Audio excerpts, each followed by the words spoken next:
Again, fine. They always say the clowns are the most saddest people, right? Oh yes. Same could be said for Right. DM. The Robin Williams. Oh jeez, For Joe. God's sake, Joe, the webcam is not a mirror, please.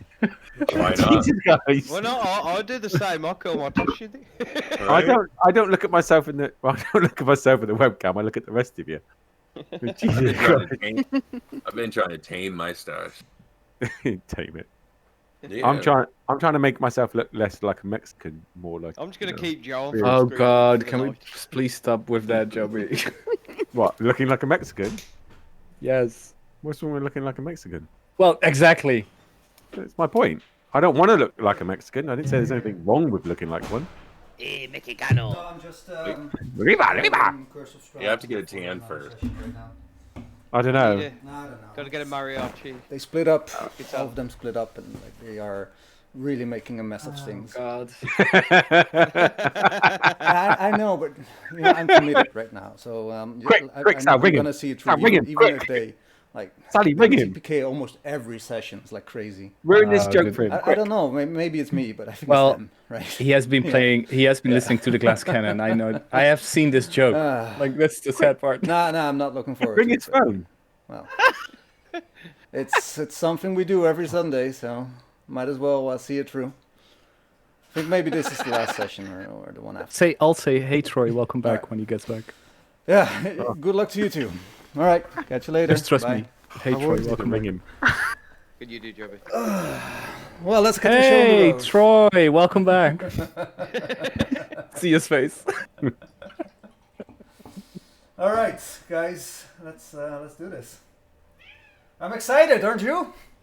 Woohoo! Yeah. Woo! Get high. Hype, hype, hype. Okay. Horns up. Just a quick question in between. When I cancel my sound, my mic, do you hear a plink noise? Yeah, you can turn it off in the settings. Okay, where do I turn it off in the settings? Because I'm looking at the bloody settings. In Notifications. the settings. Yeah. Joe has spoken. You shall do it. It's in the notifications one. Yeah, I am at The sounds. notifications. Sounds. Oh, right, here it is. Doo-doo-doo. Is a silent escape on? Because It is on, but not playing right Well, that was like drunk Scottish. Look. now. Here's the side escape on. silent escape. escape horn. Big more Fucking Irish, idiot. isn't it? It's fucking silent escape on, you bastard. Fucking I can't idiot. hear a thing. Fucking arse. Blah blah blah. Oh, don't you mind, you lad? Hey, fuck off. I am not Fuck going off. to fuck off. Where do you get the notion I'm going to fuck off now? Oh, you do the fucking Scottish, do you? Fucking, you can't do. You can't do you. Yeah, fuck it. Can't you? Wow. Oh, you are Guys, really this is a idiot. Christian friendly, server. aren't you? Okay. Oh, sorry. In the You name wee of the bastard, Lord. then. I'll do it a little easier for you. Well, don't be so hacking rude.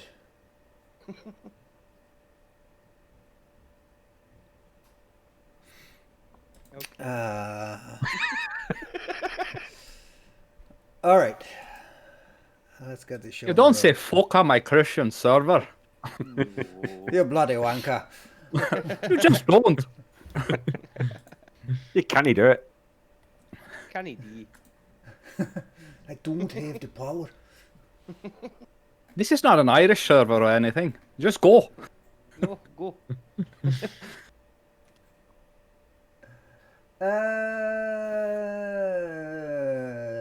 Wow. My game is still joining? Yes. Was that Shaggy? Smoking a pancake? Timmy fell down the well again. I think my fancy grounds just crashed. But it doesn't know yet. Break it to it gently. Yes. Let's try again. Oh, no, not there. That's what he said.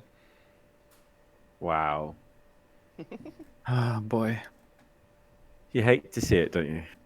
I really enjoyed the Scottish jokes, but like when we went back to that's what she said. It wasn't though. It's what he said. So the joke's on you. The DM's classy, right? He So doesn't do classy. old jokes. He doesn't So do old classy. jokes. He just changes them slightly and makes them his own. Appropriate them. It's the right term. Oh, I'm trying to stick up for you, and then you're just making me look stupid. Why? Because you can. Why are you doing it? Why are you doing that to me? Huh? Tough love, Joby. Tough okay. love. Tough love. Right. Okay. That's what my Real wife said therapy to me again. actually. That sounds so sad. Oh, well, actually, she doesn't say tough love. She says tough shit. Kind of the same. Oh, Same thing. Yeah. Right. Tough titties. Who Titties. said tough titties? that's Luke, I think. Was that you, Luke? Who said that? Yeah. That's such a British thing to say, though, right? I say that to the kids. Tough titties. Tough titties, get on with it. Well, everybody in? Don't say it. Don't say it. Everybody in? Well, Wiggle, wiggle, wiggle. oh Enough boy. room for everybody. Yeehaw! There you go. There you go. Seraphim, Pyrotechnic Trish, you are outside of the lovely inn in Yes. Vallaki. Things have quieted down quite a bit. And you're wondering what to do now. As am I. Wondering what you're gonna do now. Please enlighten me. The fire started in the middle of the night. Basically, yes. So, like, what time is it now? Are we, like, hitting the morning or? Yeah, you're hitting the morning.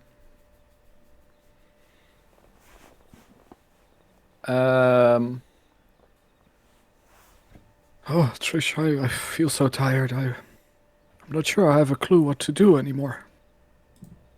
What do you think? Well,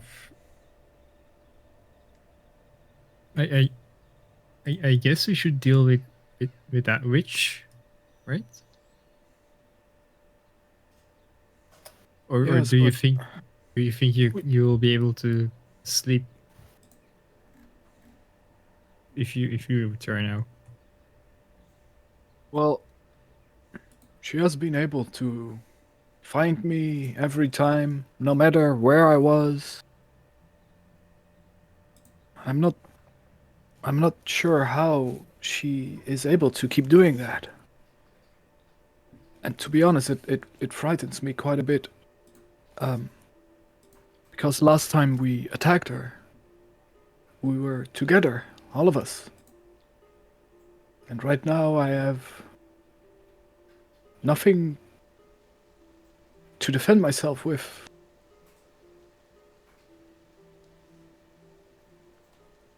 I don't know. I don't know what to do.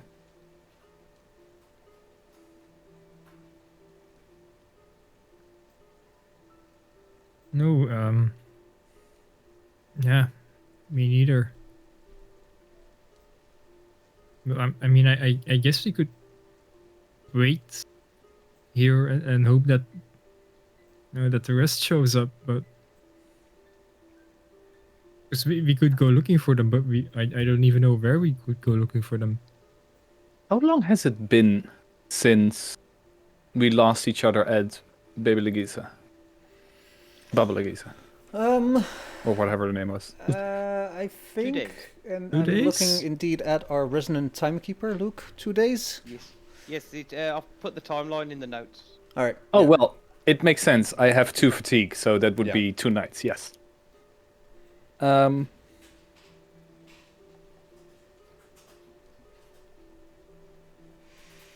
The only lead I would have is that Strahd has remained telling us every time that he knows where we are, what we do, that he is the king of the land, lord of the land. I imagine if we go and pay him a visit, if he's willing to help us, he might actually simply be able to.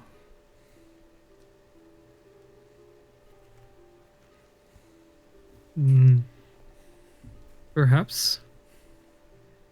But that also sounds very dangerous. Very risky. I have one thing I can still try, but if it doesn't work, I'll be so severely weakened. I'm not of much use anymore. So if I'm to try anything, it's best to do it today. Right. And what is it that you're thinking of? Well, I have a feeling that what we did here, Strahd likes a bit of a circus. So if we are his toys and we are entertaining, maybe he's willing to help us, if that keeps up the entertainment, if you understand what I mean.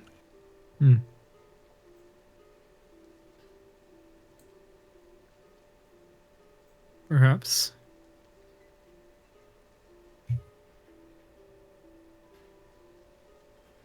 Yeah, so you say that we should go visit him. Yeah. Well, do you have anything against it, really? Do you think it's dangerous because of him or something else? Yeah, no, just because of him. But on the other hand, I also don't know what else we can do right now. I mean, to solve your problem, that is. Well, if we have a way of killing Morgantha outright, I mean, she did offer me to stop this if I would be to give her a baby, but I'm not sure if that's the ends I want to go by. Yeah. Well, did she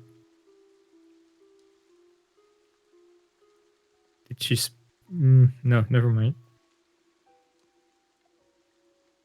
What's wrong? Well, I was thinking, did she specify it had to be a live one? Like maybe a baby died in the orphanage, in the fire.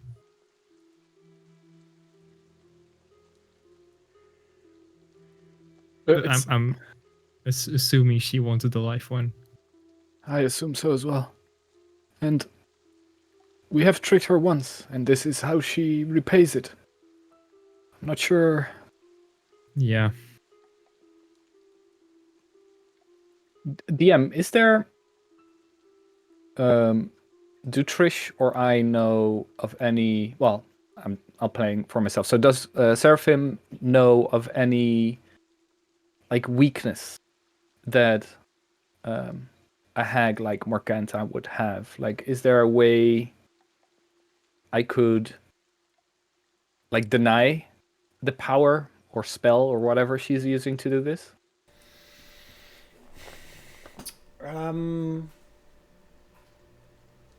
Roll me a knowledge planes, knowledge local arcana check. With the disadvantage because of the fatigue? No, do it with advantage because you are spitballing and Okay. bouncing ideas off of Trish. Yep. Ooh, dirty 20. Nice, dirty 20. With the dirty 20, I can give you a few pieces of information. Like, you know, they are fiends, or rather evil creatures. Besides that, you know that they have powers to go ethereal. Okay. Which means that's why she sometimes disappeared and reappeared. Yeah. So that's also how she reaches me then. you could deduce that she could reach you from another plane. But seeing as she's a fiend, you could also deduce that being on hallowed ground might give some protection. That's interesting. Yes, yes. Now that I think of it, she's a fiendish creature, and a hallowed ground, maybe like the church here, would work, but wait. Is it still hallowed ground? Yes, the that's what church? I'm thinking about. I think we're missing the bones in that case.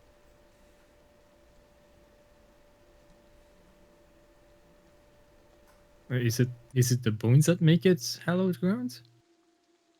I think Or is it was because the bones were stolen that it lost some of its power, Hmm. and because they acted like relics to the church, if I remember correctly. Right. Right. Do we remember correctly, DM? You remember correctly that the bones were stolen. You do not know for sure if that is what made it hallowed ground. Okay. But you knew the bones were stolen. And do you remember where they were? No. Like they were taken by the boy. Mm-hmm. No, he sold them, or well, sold them to the Oh, to the grave taker. digger? Yeah, some sort of corpse mover type. Or was it like a casket maker or something? The coffin Yes. maker. Yeah. Yeah. Well, We could ask around to see. yeah, Maybe he lives nearby. if he's still alive at all. But yes, let's. Well, and if he's not, we might be able to search his house. We're still at the inn, right, DM? You are still at the inn, yes. Who's inside? It's just the innkeeper. Yeah. A few like people you do not know, but you can tell that they are like village drunks and an assortment of people that just came here to drink away the horrors that they've seen during last night's fire. I'll go to the innkeeper, and I say, "My dear man, do you know of a coffin maker in this town?"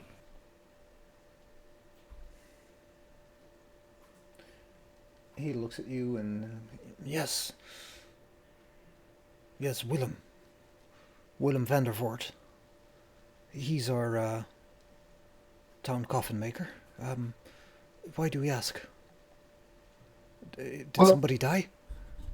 No, nothing of that sort. But I believe that he has something of interest to the town, and he might not know it himself.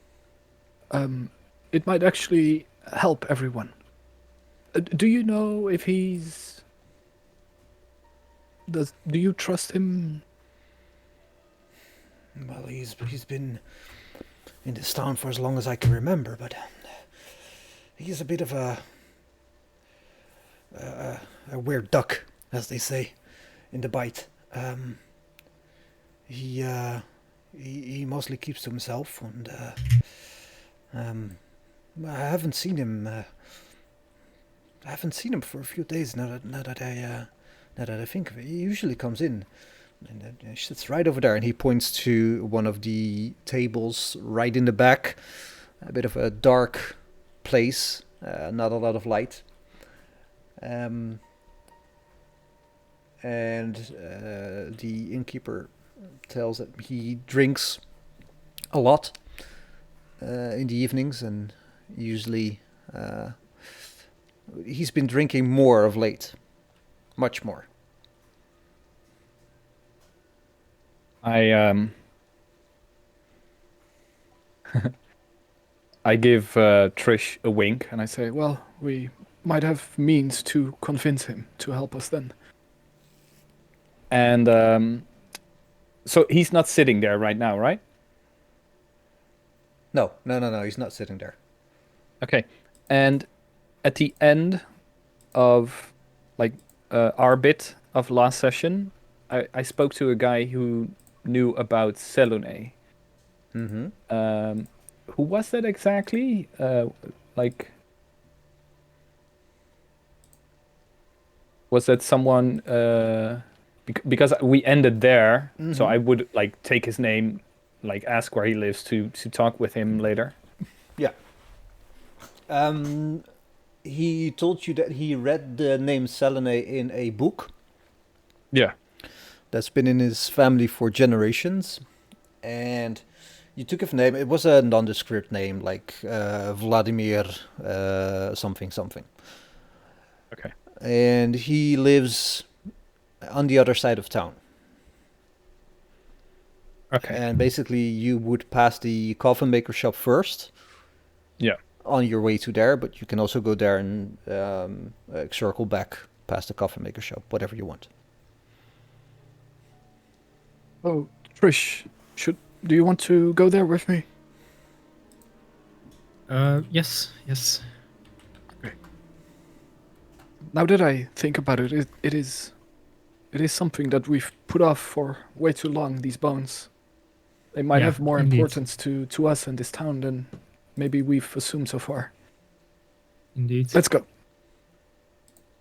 And well, we head out. And Right. while we're going there, I'm gonna mention to Seraphim that remember he said that this Willem guy has been in town for as long as he could remember. He also said that about our dear accountant. So That's a good point. perhaps we should watch out for this guy. Yes, good point. We tread carefully, indeed. And as we walk, what is the general like situation in town, authority-wise, people-wise? Well, there's still the town guard. They seem a bit lost. They took orders from the burgomaster, like the old burgomaster that Trish killed, the first burgomaster that Trish killed. And afterwards, they lost their captain. And during that same fight, I think you killed that captain, if I recall correctly. I don't remember. And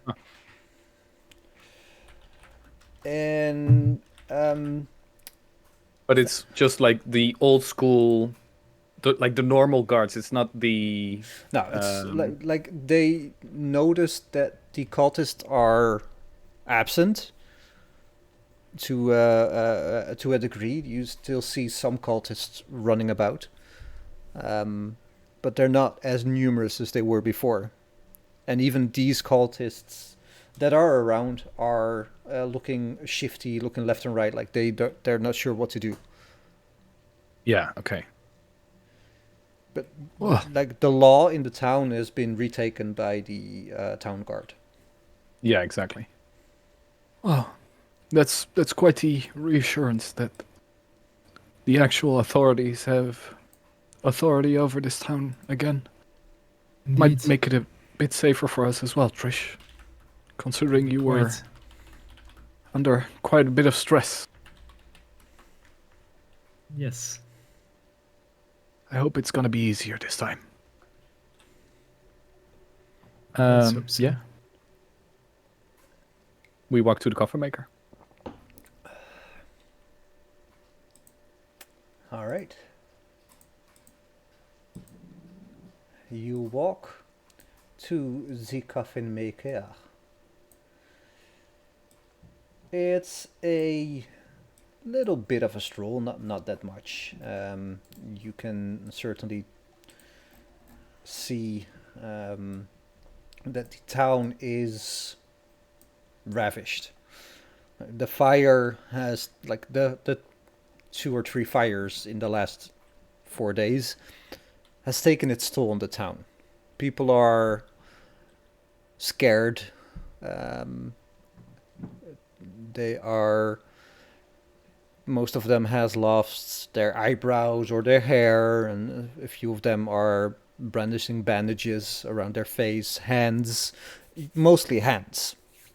You would imagine that they try to put something out or some person out of being on fire and hurt themselves. It's about a 5-minute walk. A charred cultist body here and there, sometimes not even close to the fire, like the buildings that were on fire. So you can infer that maybe somebody has taken revenge on a few cultists that were in town. And give me a perception check, both of you.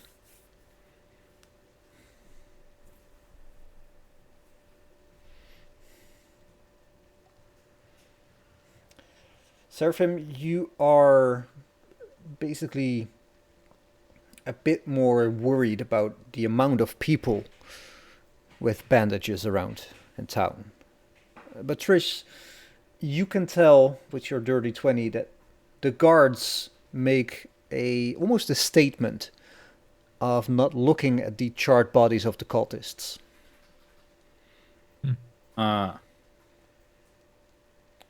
Takes a few minutes, but you arrive. Sorry? Yeah, no, never mind. I was just gonna say that I can deduce that it's probably the guards that of the few of these cultists. Reprimands. It's not my place to say, but I would think it's a possibility. And you arrive at the coffin maker's shop.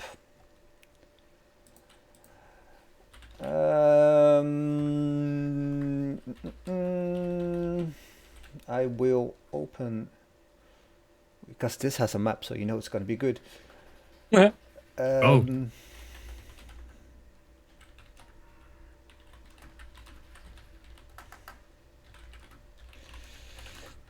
Just the unmasking's taken a while.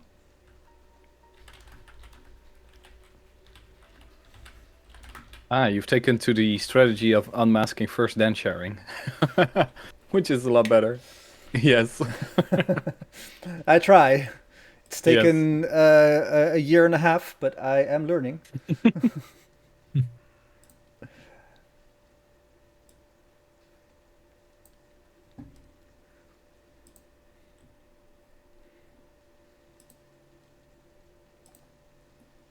And it will take a while to load.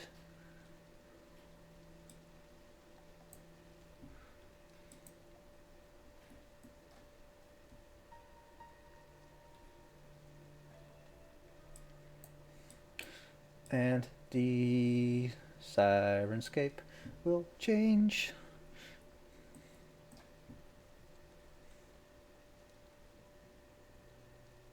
Rish. Yes. I had an idea all of a sudden. Oh. Maybe in addition to looking for our friends, maybe we should also look into town whether there are maybe people that can help us or willing to help us. People that might be willing to take on a slightly adventurous life. I'm sure there would be someone. Maybe if we gather the bones, maybe before we head to the church, we take another visit at the inn. It's on our way. We could just ask. Yeah. Sounds like a good idea. Maybe we find a hag killer or two.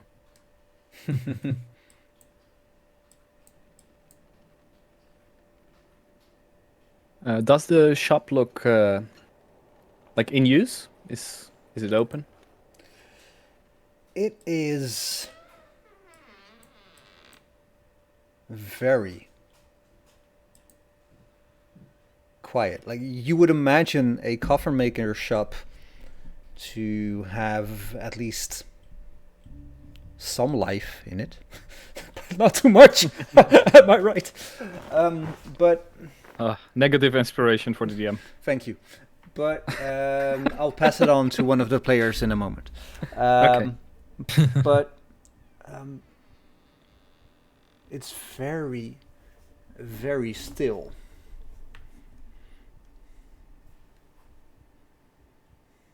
The door's open though? No, the door is closed. I'm gonna knock on the door.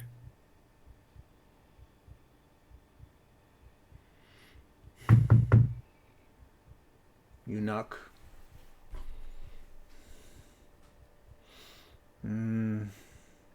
But you wait a few moments. There's no answer. I see a window here.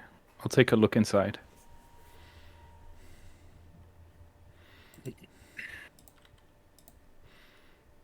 You check inside, but as you look inside, you see a table, maybe a few little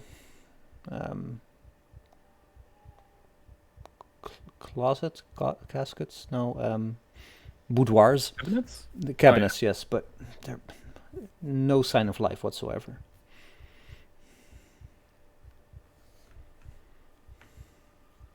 Should we take a look around, maybe? Sure. Is there any light burning in there? No.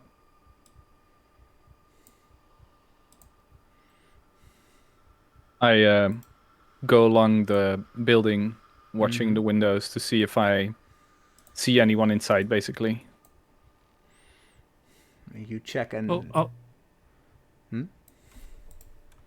was gonna say I'll stay at the door in case he comes and opens the door. Oh yeah, good idea.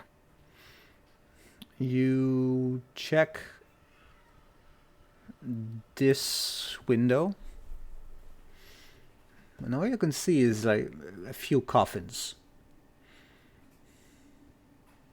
Okay, keep going. Like it doesn't look like burned or like raided inside, right? No. Okay. Same here. You can look a bit further.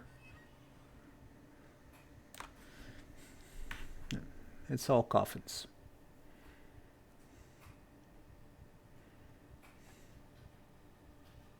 Okay. I knock on this door. The moment you knock on the door, you notice that it is slightly ajar, like somebody opened it just before you came here. I use the message cantrip, which I can use when I know Trish is around the corner. I say, oh, this door is already open. I'm not sure if it's meant to, though. I'll come over and check.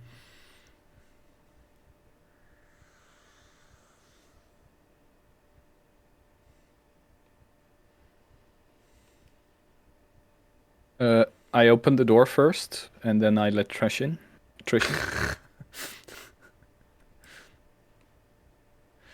Whatever happened to chivalry?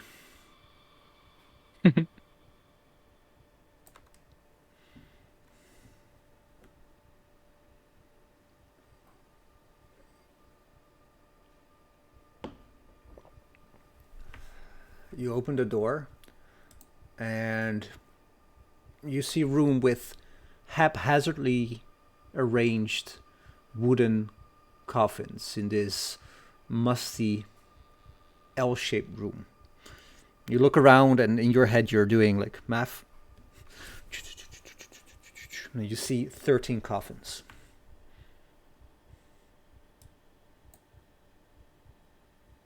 And I know each and every one of you that could see the map has counted them real quick. Yeah. No. It's, well, yeah, 13.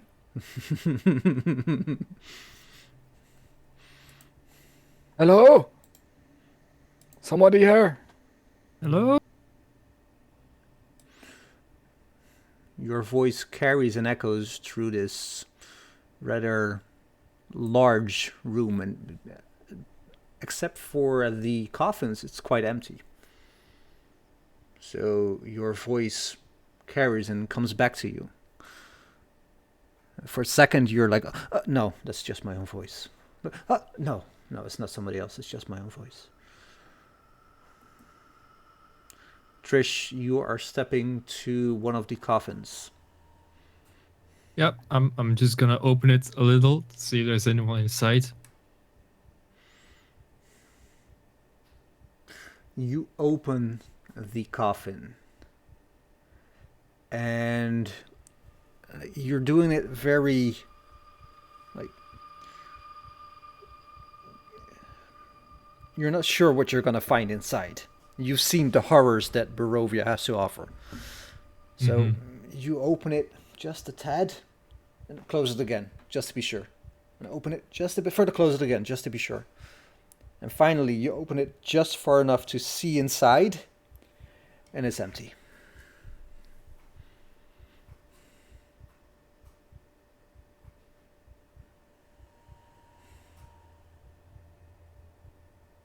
Oh, Should we not check sure all what to of these, think of or this. should we check upstairs, perhaps? Well, we can take a look inside of them. Maybe he's sleeping. He's a weird guy, he said.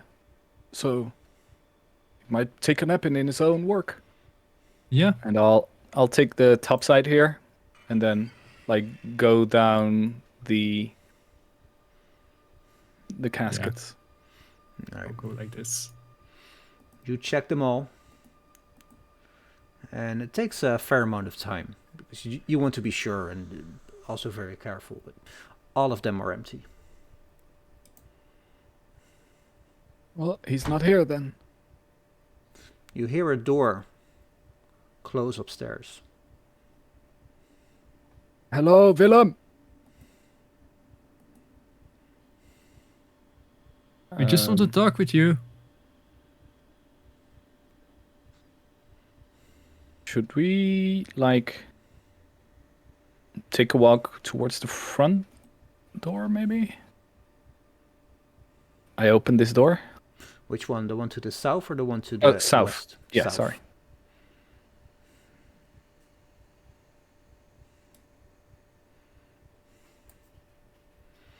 You see behind this door stairs leading up. Then I'll take a quick look at this door.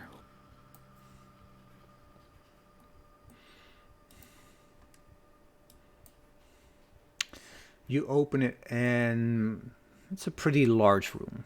And in a glance, you can see that this workshop contains every tool a carpenter might need to make coffins and furniture.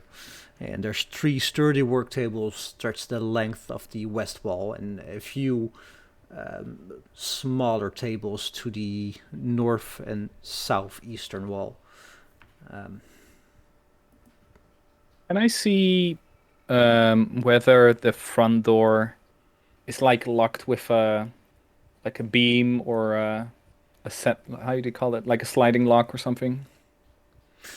It doesn't have a bolt, like a large wooden frame to prevent the door from opening, but you do see a chain, like the chain that people use to have it slightly open and then be able to be closed. Yeah.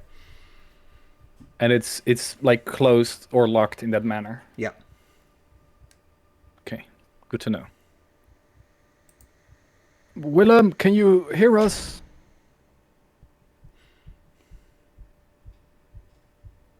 Should we go up, Trish?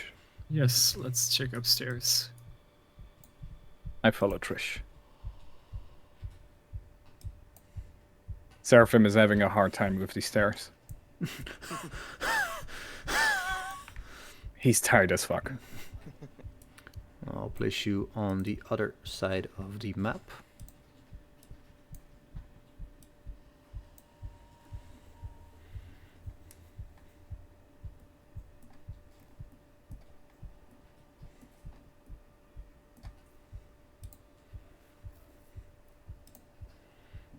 Willem, are you alright? Can you hear us?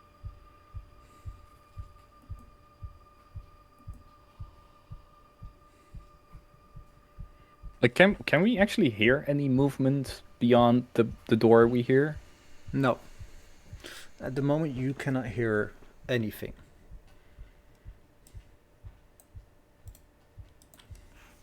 This is a rather strange situation. Yes. Let's be careful. Indeed. I'm gonna open this door.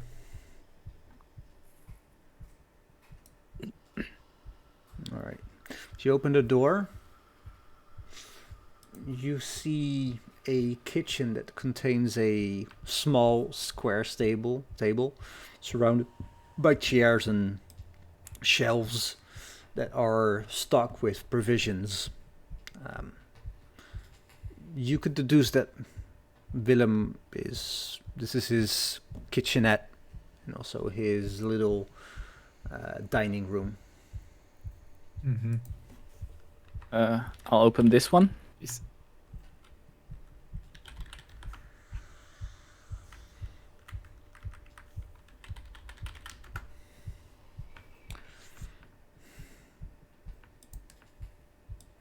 You open this door, and do you step in?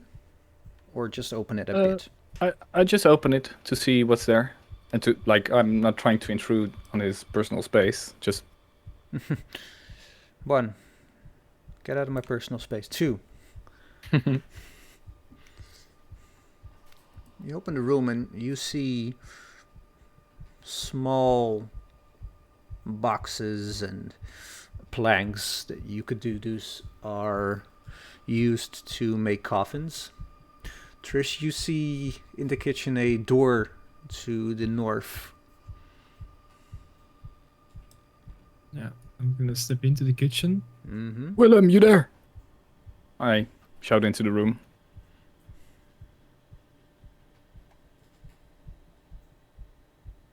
Wait a second for reply. No sound. I close the door back and I follow Trish into the kitchen.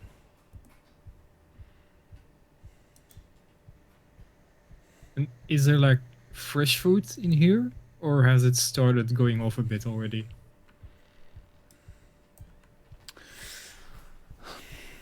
Give me a nature check. Just for shits and giggles. Okay. Nature. I'll join you with my disadvantage.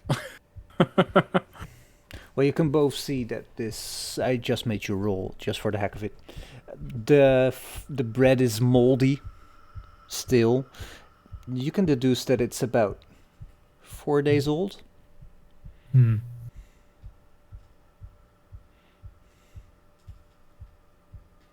Well, if he's not been eating, why did we hear a sound? Might be someone else. Might be someone else looking for him. I'll stay here to make sure nobody is leaving here. If something's there, I'll join you. Okay. I will open this door.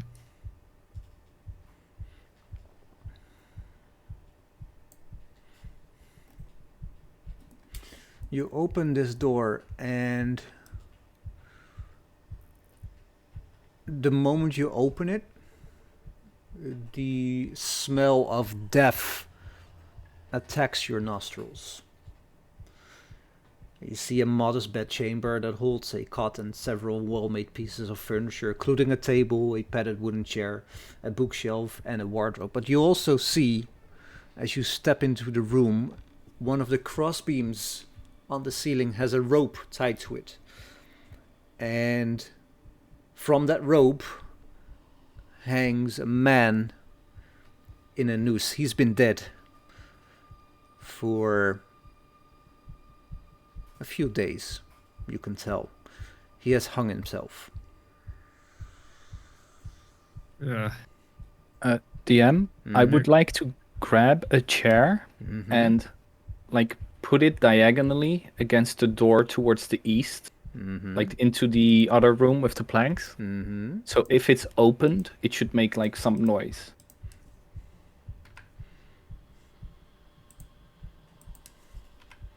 All right. And I'll join Trish towards here.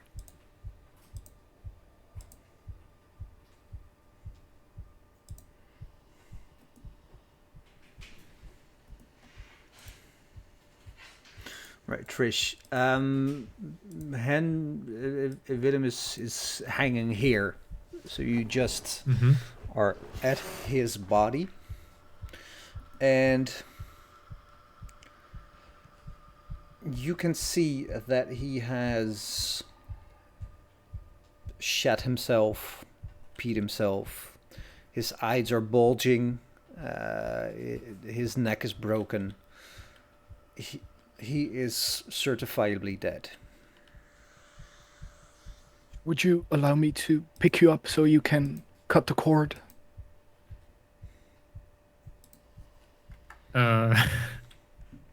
Sure. Why not? I pick Trish up, like put her at a height so she can reach the rope by which he is hanging. Strength check. Now you pick her up, and she brandishes one of her daggers and cuts the rope, and the body falls limply to the floor. And as it falls, you see protruding from his back pocket a piece of paper.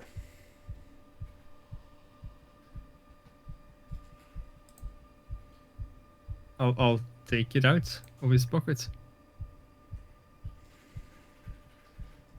You take it out, and it's drenched in excrement, Ugh. but still readable.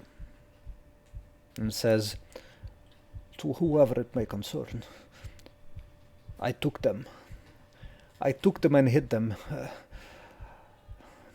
I do not know why. It was a moment of weakness, but I cannot live with myself after what they done to the boy. Forgive me. Forgive me." And that's it. That took a dark turn. Right. DM, does the building like does the building look like searched through, like people went through stuff or something, or are Not we at the all. first to arrive? Yeah, basically, you're the first to arrive. Everything that you saw is basically how a house would look when somebody has deceased, but nobody else has been in it yet. A little bit anxious about that sound, though. I'll take a look through the cupboards and ask Trish to do the same to see if we can find the bones.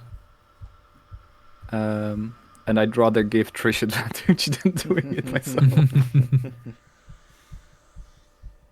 Yes. I'll look for some clues.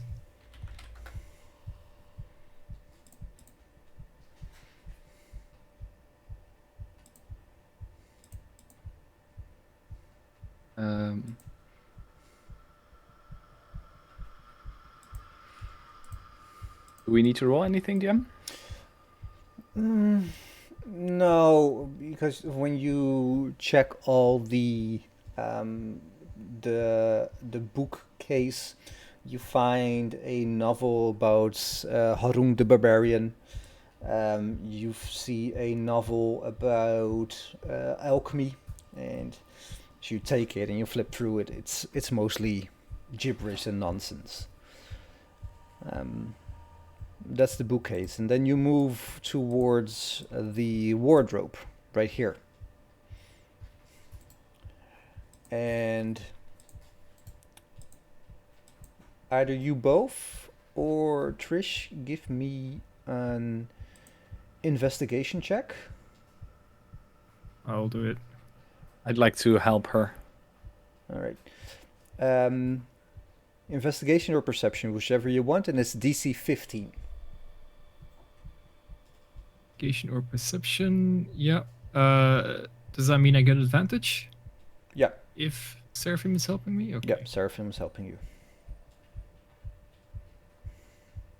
Nice. Well, with a 21, you check the wardrobe and you put away some clothes, put it to the side, to the other side, and you check the sides, the back, the sides, and then you check the floor. And you pat it down, and at the right side, you press the precise point that a hinge opens a secret compartment. Jackpot. Inside this compartment are two sacks. A large one and a smaller one. Well, I'm gonna take them both out and put them on the beds to open them. Alright. Yeah, I'll put the coffin maker in a like more respectful position of rest. Like not to have him like just laying about there. Yes. Alright, so I imagine you put him on the bed and Trish puts the two sacks next to him. Yeah, and also I use. Oh yeah, I was looking if I can do this. I use God damn it, this fucking word. Prestidigitation. Mm-hmm. I can use it to instantaneously clean an object no larger than 1 cubic foot, but I'll like use the cantrip around his body to like not make him as dirty as he is shitting himself. All right. And as you do it, you can visibly see that his clothing is clean. He is still very much dead, but doesn't stink and look as rancid anymore. Yep. What did you find, Trish?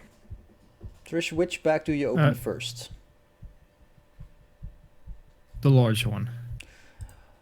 The large one, you can tell right away that this is a sack filled with bones. Aha. These might just be the holy bones that we're looking for, Seraphim.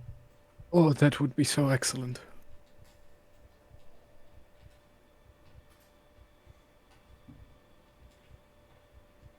You open the small bag, and it's containing 12 electrum, not platinum, electrum pieces, and 30 silver pieces, and I'll put them in the party sheet.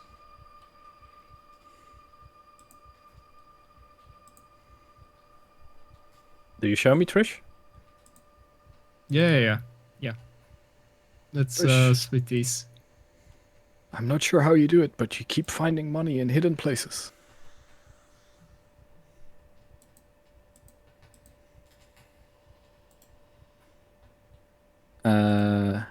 I'll take the sack of bones to investigate.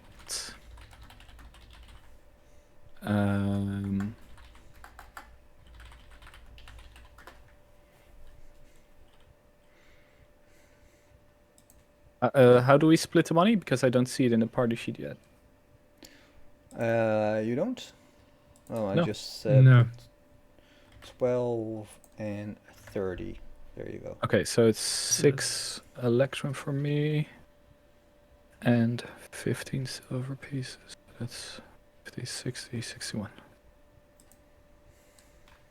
Yeah, I've Okay. added them. I'll remove Yep, them from me the too. party sheet. All right. Seraphim, you are checking these bones, right? Yeah, I'll take a look at it just to get an idea if, like, this guy's a coffin maker. I just want to get the idea whether or not these would be the bones.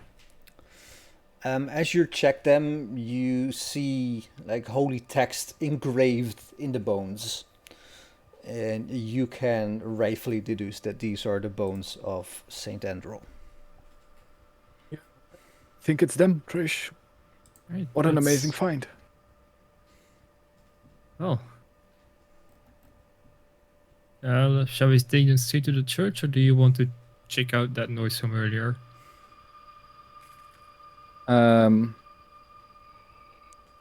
Let's see what that noise is, because if someone is coming through here, it might be valuable to us to know why.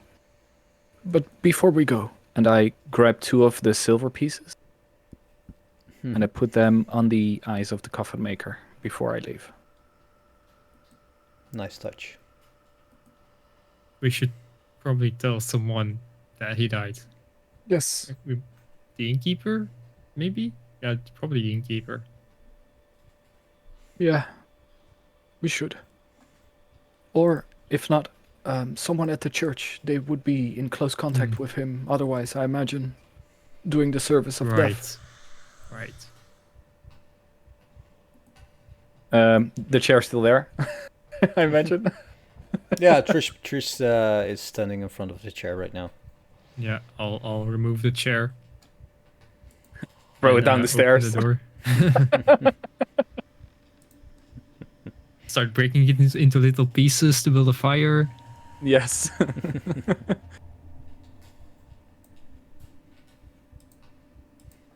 All right, you open the door. Yeah. All right. Again, the smell of death is wafting through this door. You open it and you take a peek inside, and all you see at the moment is boxes and a lot of planks. It's a large, drafty room, strung with cobwebs, and it takes up most of the upper floor that you can see. One of the windows is open, and with the wind, it's banging against the wall, and you can deduce that this might be the sound that you heard before.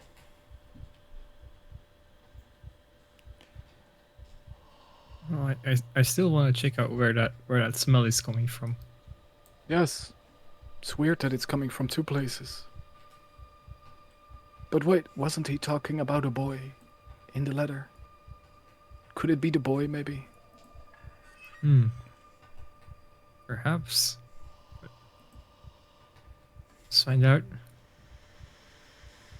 DM, are those boxes here in the bottom right, are they like nailed down, or could I open them while passing? You can open them for sure. Oh, I'll take a look before we move on. All right. You open the box to the south, and the small box just has some tools in them, like a wooden hammer and a file. The big box has earth in it. That's weird. And on the side it says in red paint, junk. Ish, this is a bit weird. Yeah. Quite. Like, is the smell strong near this box? No, Stronger? the box you just opened right now, it smells of old dirt. And it says junk on it. Yep. I tried to like dig through it a little bit to see if there's like stuff in there. You dig through it and don't find anything inside. A few worms, maybe, but nothing of interest. Trish, the box is in front of you, the box is behind it, and the box to your left all have the same junk written on them. Oh, sorry, Serpent. Take a look at that one as well. I'll start by opening these two. Alright. Again, Trish, these two also have dirt in them. Seraphim, the one you're opening now, is filled with old, like, mason tools. You could deduce that they would be made for making a gravestone of sorts. Oh yeah. The earth doesn't make sense to me though. What would a coffin maker have earth on the second floor for?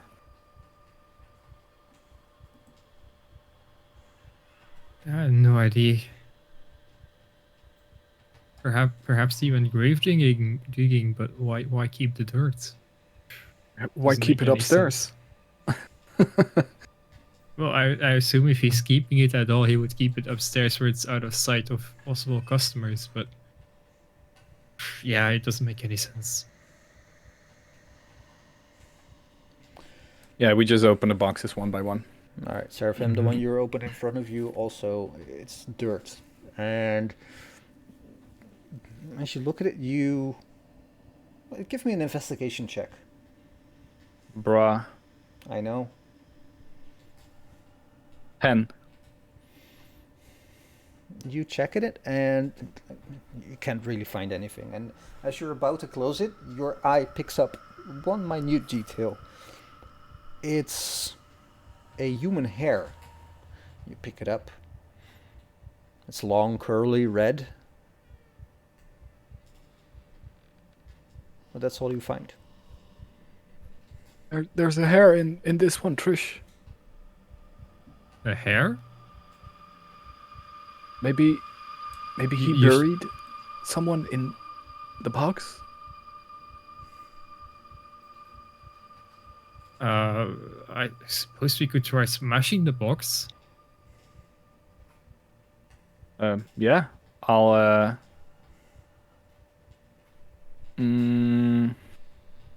I have I have a quarterstaff. I'll use that, or we can maybe pull it over or something. We can go get some tools downstairs and just pull out the nails, or get a crowbar to. Yeah. Yes, let's do that. So you're walking downstairs to get some tools? Yeah. Right, so you walk downstairs, down the stairs, and you immediately go left. And this room, like the coffin maker's workshop, has a multitude of tools. And you just pick up a crowbar, a hammer, a saw, like anything you could use. And you run back up, Seraphim slightly out of breath, and you arrive back at the one coffin you were just at. The box. Box, yeah, sorry. Well, let's open it. And I put the crowbar to the side of the box to open one of the signs up. And as you open it up, you hear a creak, and a loud pang as the side of the box opens. And you do the same again at the bottom, and you just pull away the side. And earth, it's densely packed. It's been here for, well, you don't know how long, but it's been here for a while. And even though it's densely packed, you root through it, and the moment you start rooting, it just falls on the floor. You sift through it with your hands, with the crowbar, just almost mixing the dirt into the ground. And both of you give me an investigation check.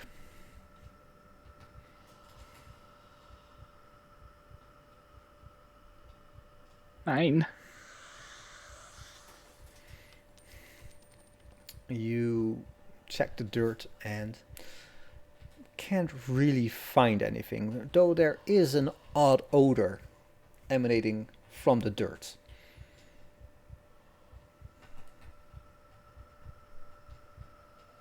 Like, did we go through the whole of the earth, or is there like still a bunch of the in there? There's still a bunch in there, but like the most of it is strewn about on the ground. Oh, no bones, no hair. Bones, but it does smell a bit like decay. But it's also rather earthy, the smell, so you're not quite sure. That's very strange. Yeah. Would this be a decayed body without the bones? Like, why was he collecting the bones of Saint Andrew? Androl? Like, did he have like a bone collection or something? Was he hard on for bones? Or maybe he wanted to replace the bones in the church with different ones. Yeah, but for what reason? Why? Like that would mean he had a purpose for the bones from the church in the first place. Like what would you want with those bones? I don't know. It's all rather strange. I'm trying to make sense of it. Let's keep going then at the boxes. Maybe we'll find something. Yeah, let's pull up another 2 or 3, but if we don't find anything in the next 2, I think we should leave it and leave them for the town guard or somebody to deal with, maybe. Yeah. Did we check all the boxes on this floor, DM? You didn't check the box in front of you and didn't check this box right here. The rest of you Okay, checked. I'll check go with this that one then. All right. The one in front of you, Seraphim, you open it and it's again woodcutter's tools, woodworking tools, and a few mason tools. Nope, this one isn't it.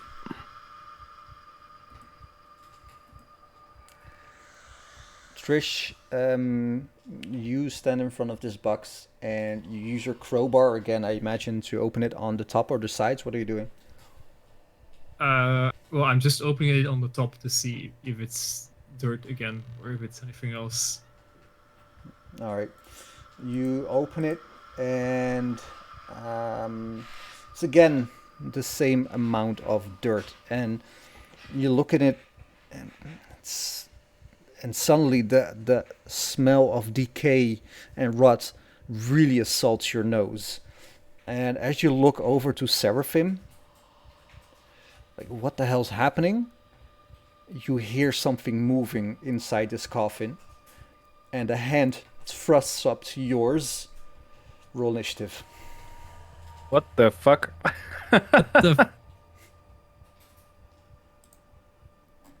Wow. Wow. Wow.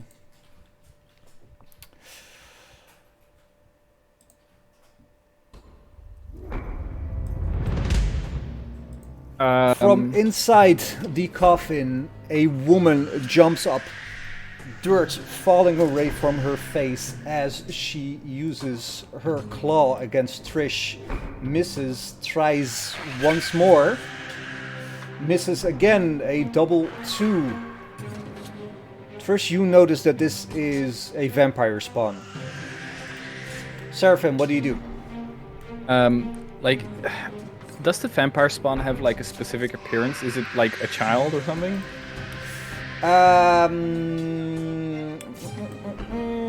Let's roll a d6 to see.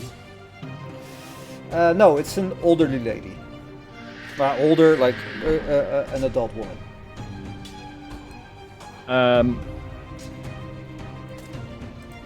Well,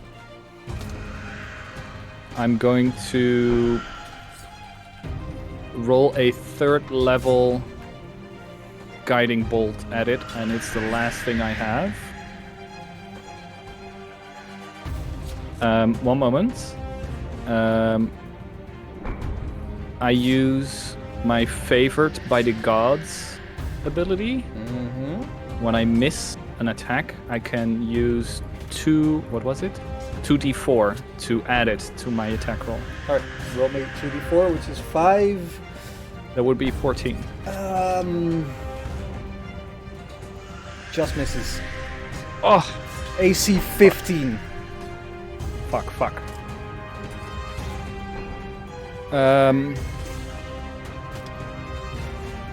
Push, I'm out of spells. We need to take care of this quick. And I move like 5 feet back and pass my turn. All right, Trish. It's right in front of you. What do you do? Well, I'm gonna cast Chill Touch on it. All right. Miss. Misses. That's action. I'm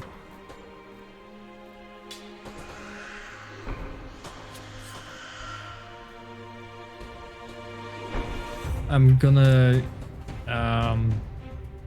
use my cunning action to disengage and take a couple steps back. All right.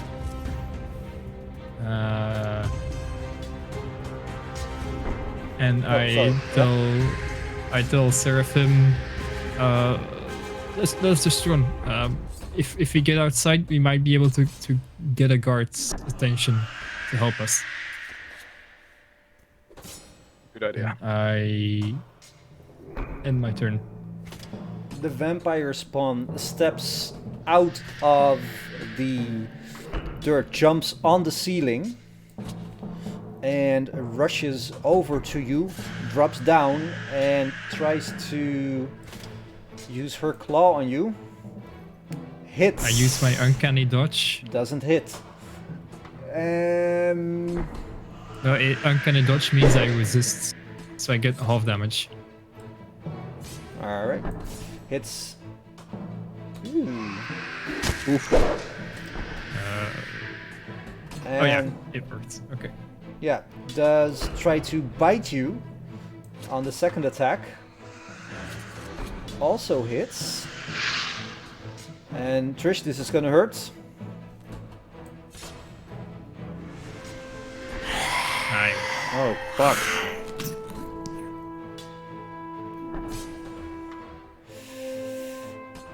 Alright. And that's its turn. Seraphim, what do you do? Well, I just realized something. Alright. My second level of exhaustion halves my speed. So I'm never going to outrun this thing. So what I'm gonna do is I'll say, Trish, I'll never make it downstairs. I'm so slow right now. I take out the silvered rapier on my belt.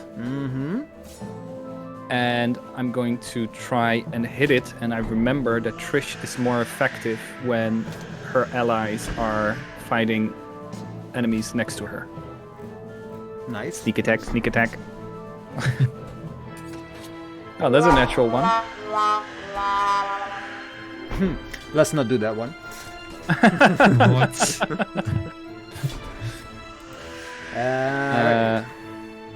That's my turn.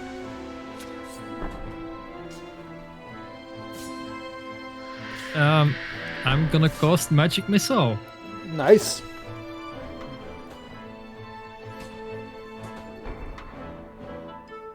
And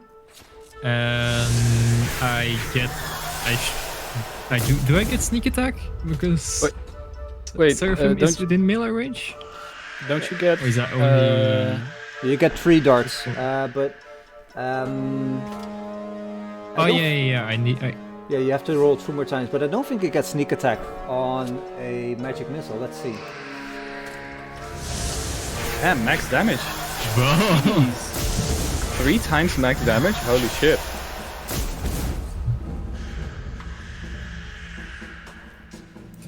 Yeah, they may also read up on sneak attack. It might be only for melee. I think so. Let's see. Attack must use a finesse or ranged weapon. Yeah. And this is a spell attack. Yeah. Mhm. Yep. No, it doesn't get sneak attack. Sorry. Is that your turn? I am going to use my cunning action to disengage. Mm-hmm. I'm gonna make my way over to the window. And I'm gonna yell for help. All right. And that is the end of my turn. All right. Seeing that boy. this... What? Oh, you said, oh boy. Oh boy. Seeing that its prey has run away, it turns to you, Seraphim, and tries to claw at you. Hits.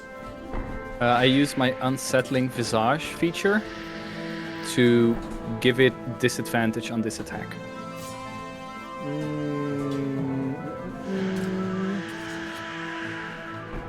Sure. Oh, yeah. Okay. I should have said that beforehand. I can do it also on the second if you want. No, it's okay. It's Well, it was disadvantage. so it doesn't do the... Yeah, but it still is. Yeah. Instead of doing damage, it grabs onto you with both hands. Which means you are grappled. Okay. Oh no. Oh, lordy lord. And with its next attack, it tries to bite you. Hits.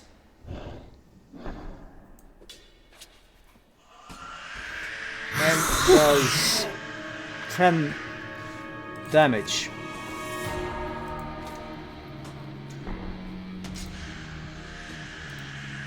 Seraphim.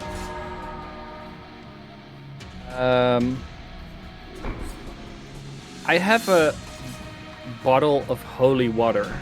Mm-hmm. Like, would I need to attack it, or could I just like throw it onto the vampire? Like, we're grappled. You're grappled, so can you... It's holding you by the shoulder, so your hands are basically free. Yeah. So you could take it and splash it in the face, for sure. Yeah? Okay. I'll target it. Ooh, max damage. Nice. Did the radiant damage do anything special? It's burning its flesh, so you can tell that it's doing something. Also, I will give you, because it's very much distracted by basically acid on its face, to give a free strength check. Well, let's see how that goes. Well, okay. Well, not bad. So you try to wriggle free and push it away, but it keeps latching onto you. Okay.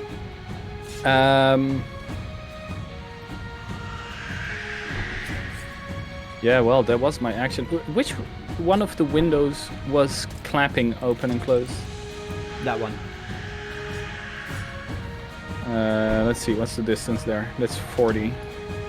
And I have, yeah. That's gonna be a problem. Trish, it's your turn. Yep.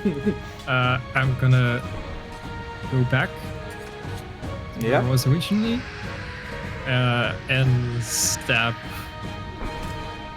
the vampire spawn with a dagger. All right, I'm gonna step give you that. my inspiration Okay, on the 2 hit or on the damage? on the 2 hit. Okay, advantage. I just want to lure a fucking natural 20 out of you. Oh, so close. Very close. Well, and drop to 4. Yes, thank you. So I will do the damage max again. Nice. And do I get sneak attack You this get time? sneak attack damage for sure. Cool. Wow. Well, Crashing down. Highs and Fantasy lows. ground. Highs and lows. I'm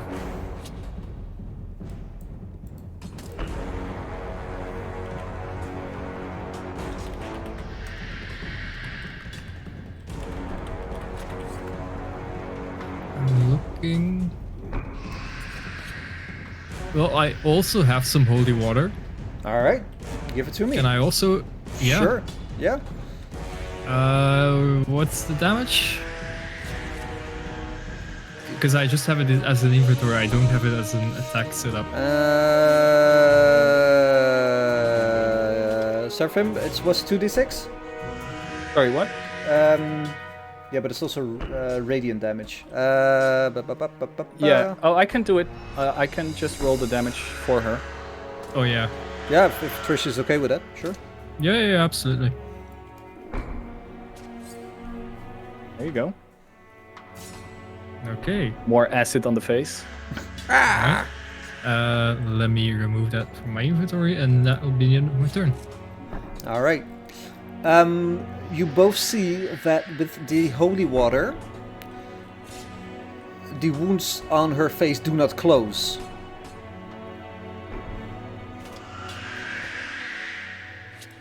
It tries to claw at you, Trish, with one hand, so I will give it disadvantage.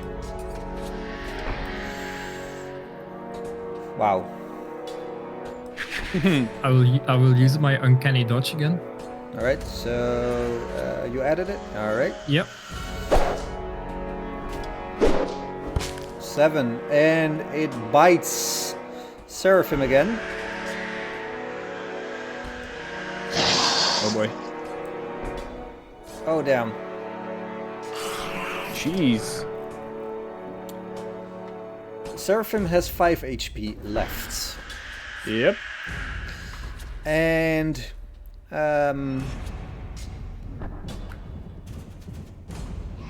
it looks at you, Trish, and it really, really looks angry at you. Seraphim, what do you do?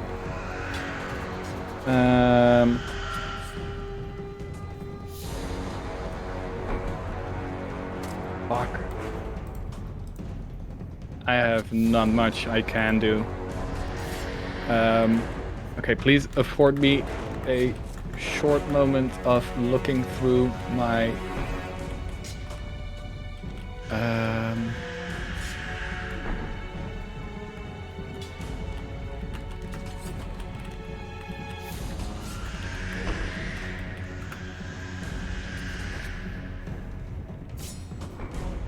yeah, like this is gonna be a Hail Mary. I'm going to use the potion of invisibility that we had. Yeah. And turn myself invisible in hopes of confusing the vampire. Mm-hmm. And I'll say, Trish, run! There's no way we can both make it this way. And considering that it now has to choose between grappling something that it can't see and someone running away, I hope that will help us. I don't know. Oh wait, I still have an action. I could do like a strength check. Yeah, you can do a strength check. It's DC 13. Oh no, wait. No, I cannot disengage while grappled, right? No. Okay, so I'll still have to do the... Yeah, nope. Nope. Yeah, so I'll just be invisible and try to get away. That's my turn.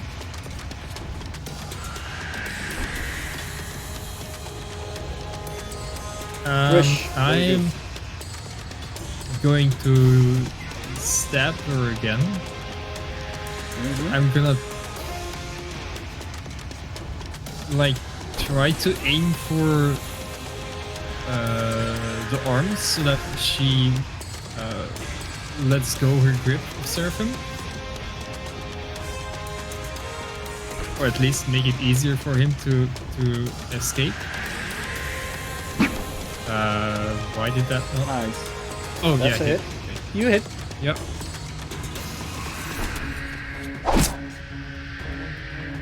And sneak attack.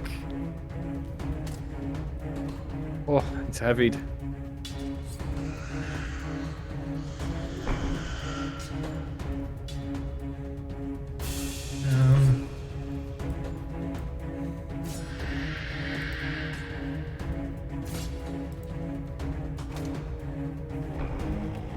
Yeah, I'm just gonna end my turn.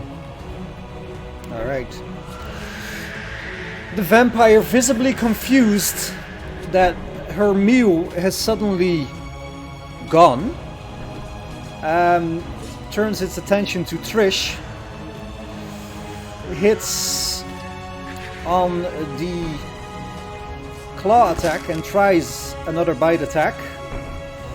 Now I'm Also, gonna use my uncanny dodge on this one. right on.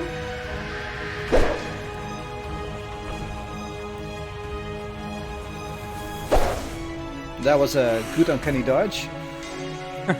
Yes. Very good.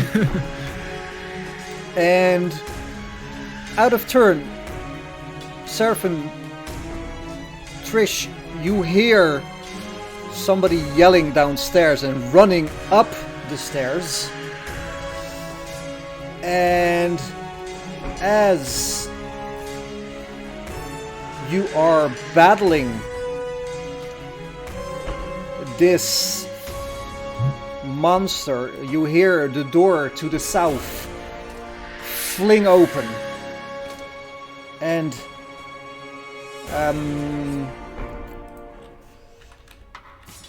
oh shit. You Hooper. hear oh, son of a bee sting. You hear somebody yell, "I'm coming!"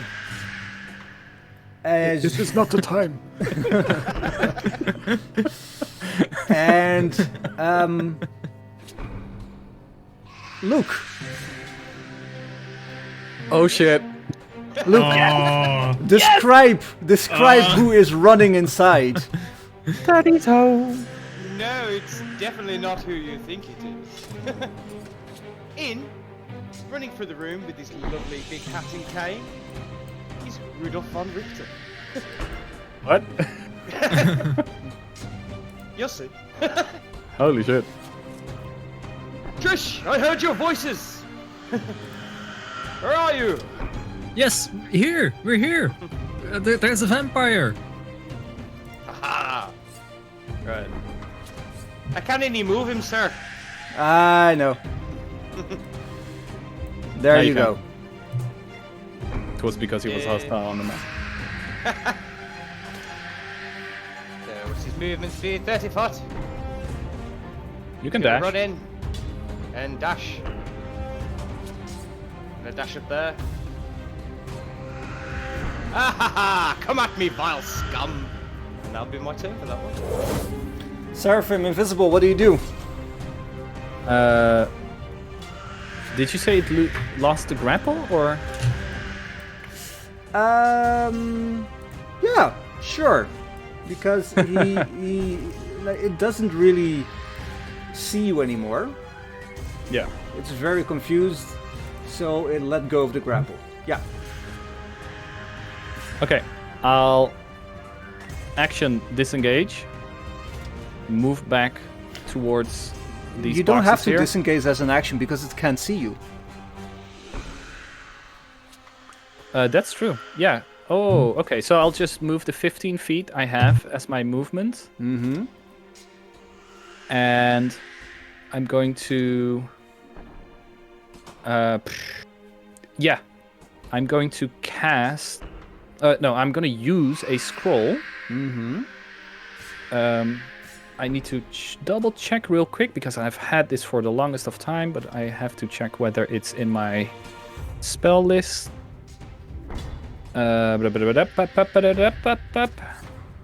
It isn't, so I have...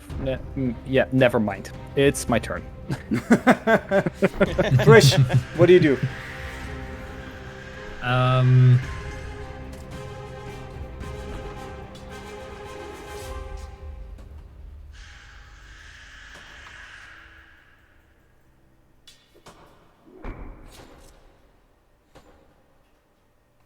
I'm gonna cast.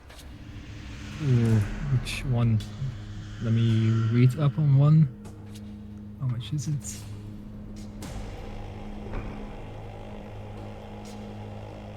Oh.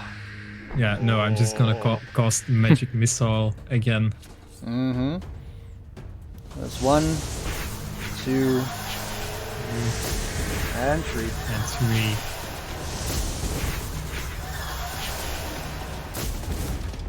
And then I'm gonna use my gunning action to disengage and hide behind Rudolf von Richten. And end my turn. It bares its fangs at you, Rudolf, and pounces towards you. You can see the hatred in its eyes as it does one attack, which hits, and then does another attack with a bite that misses. Yeah, there's no allies, so it doesn't work. Rudolf, what do you do?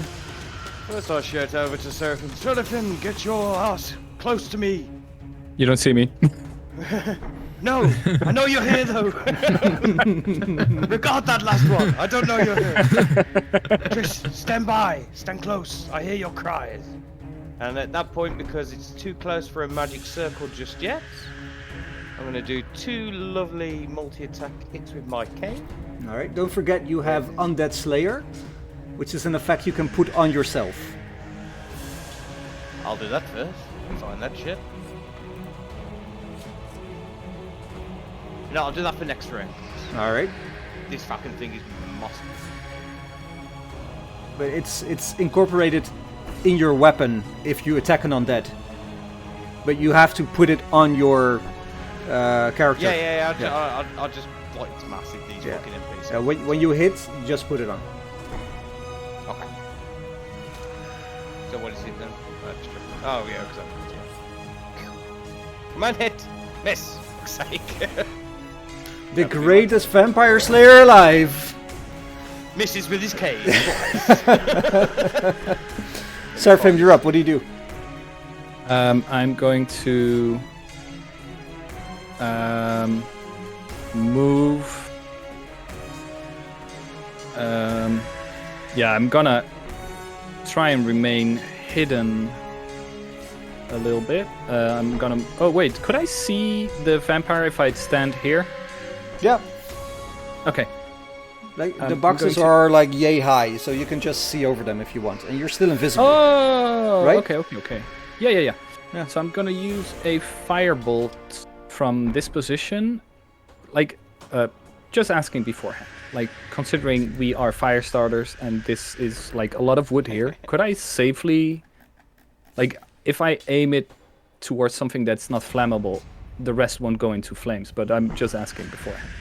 Let's just say if you miss the vampire spawn, it will hit a stone wall. Yeah, okay. Cool, exactly what I wanted to hear. The invisibility should give me advantage. So does. It's a straight roll. And I still Still fucking miss. But I become visible again. And I say, "Oh, von Richten, I'm so happy to see you here. Thank God you are here. Thanks, Selode." Trish.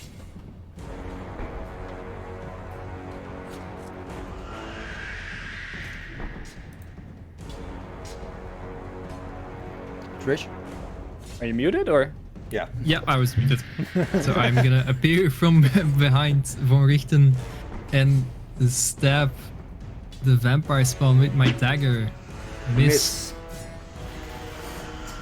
So I will use my gunning action to disengage and hide back behind Von Richten. Right, the vampire spawn once Save again me. tries to attack Von Richten. This one hits. And tries to bite. He hasn't got very good AC, has it? Fucking hell.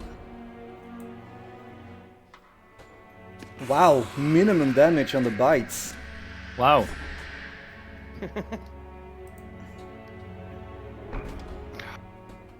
And of course, Rudolph is going to hit him again.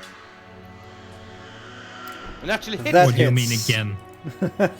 We do the first hit, then because, as you say, he's an undead slayer. Oh. Did that do it to me, or...?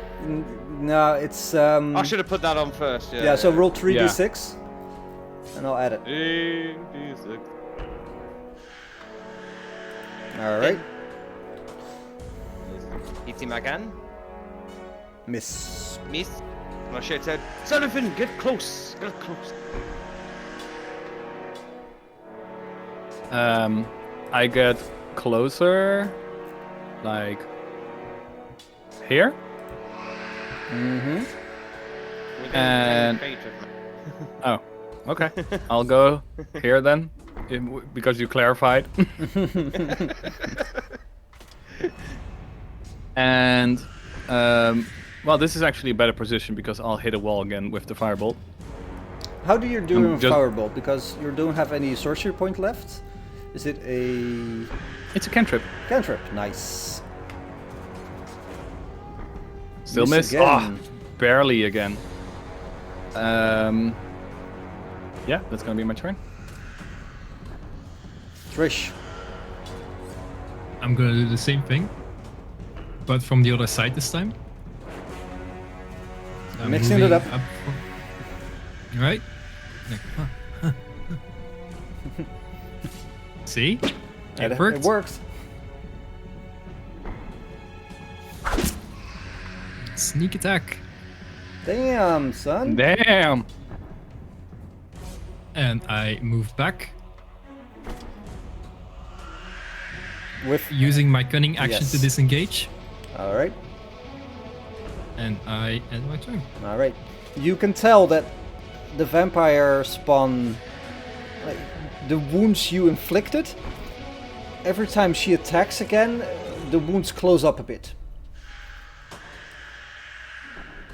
Tries to attack Rudolph again. Hits.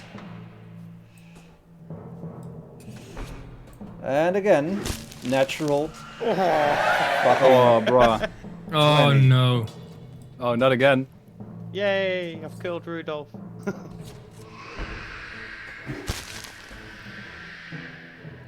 Rudolph is not looking good. Oh, shit. Uh-oh. And Rudolph, you don't know why you're here. All you know is you must kill Yes. the vampire spawn. And it's your turn. Can I use a bonus action to give him a backhand so he's not facing me or shove him? Or would You can that try be to an shove action? in. Would that be an action? Because I want It to would cast be a magic con- circle at... It would be a contested strength check. Can we class that? Well, let's do that. Give him a shove. Give him 10 foot away from me. Spin. Oh god, this is going to be fun. -1. 15, so no. No. If I cast magic circle while he's already in the circle, will it still have the effects of the circle on him, or will he be immune to that because he's already inside of it? It's already inside, so it just can't leave, and it has no intention of leaving the magic circle. Well, I don't want it to enter the magic circle, so I'm going to give it a lovely hit with my cane again. Yeah, it's close to death. Nice. And do my second attack. Nice. Hit it again. Oh, thank God! Please do, please Alright, do. do 3d6 again. And oof. Oh no, that's to me. An extra Another 10. Alright. 10. That'll be my turn. How dead is it looking?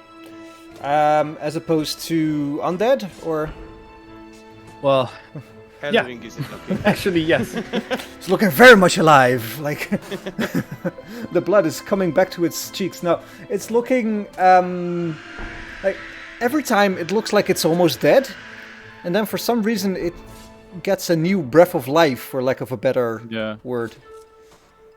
I have no way of doing radiant damage. Why?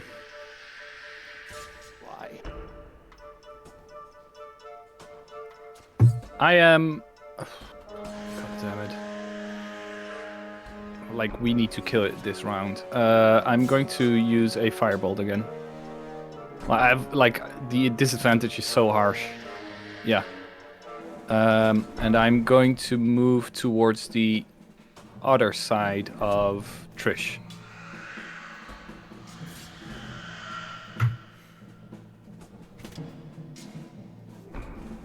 All right. Well, I will poke back around from behind Rudolph. Like the image, like. Alright. Stab at her with my dagger. Yes. Right on.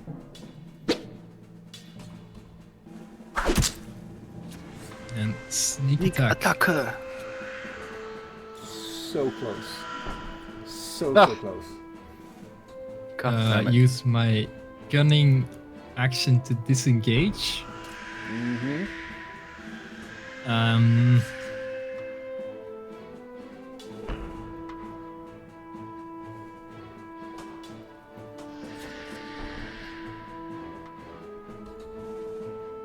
And I'm gonna end my turn. All right.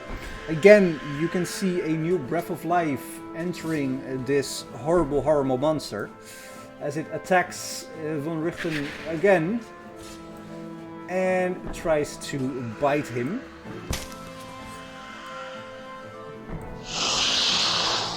Oh shit. Ow.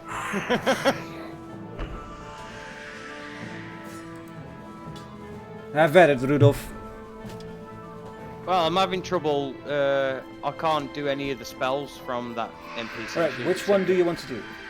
I want to do a death ward on Trish. Alrighty then. Where is it?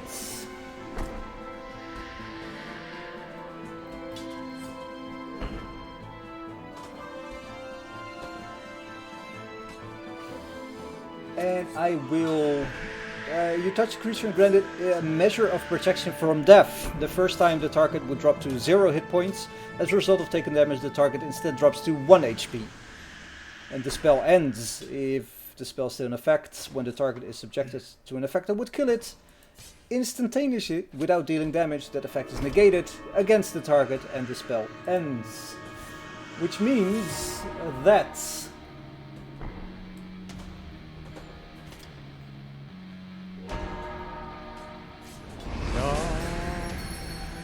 Trish is now warded from death.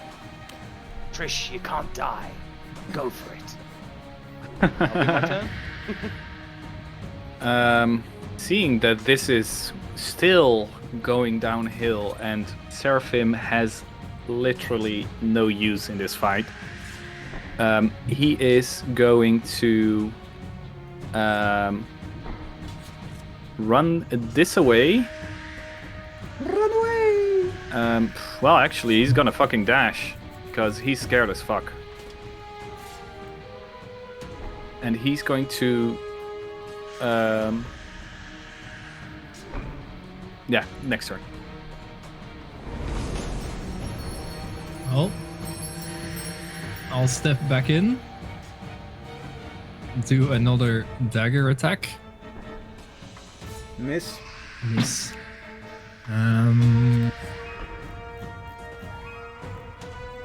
there any of these that I can do as a bonus action? No, there isn't. The second attack by now as a rogue. Ah, man. No.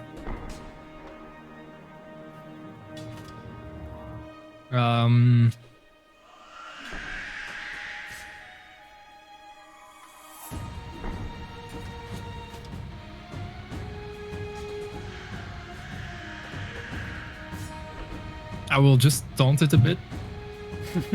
Like I will do like, nah, look at me, you dumb bitch. And end my turn. All right. It's still attacking Rudolph. No. Hits on a 19 and tries to bite him. No. Oh no. Oh boy. Yeah, this is why Seraphim was running.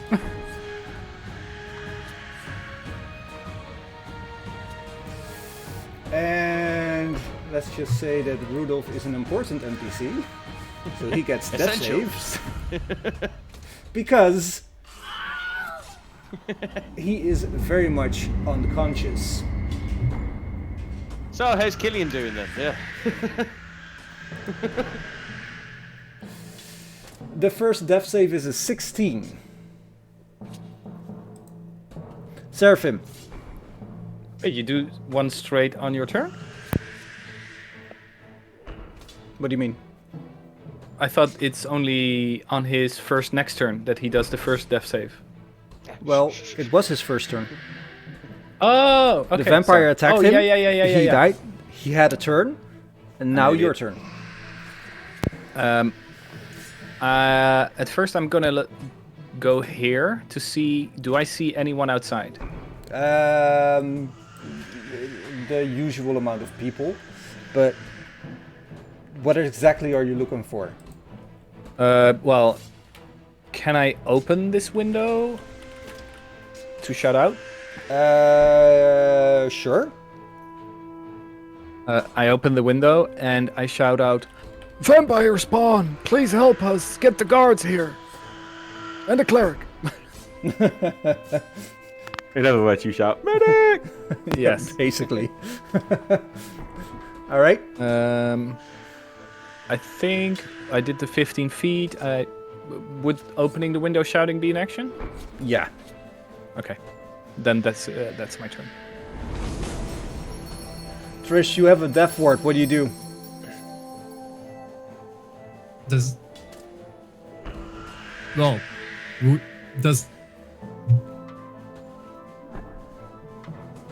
the death ward? I'm trying to figure out if the death ward stays after the person who caused it died, and if I would know that as a character.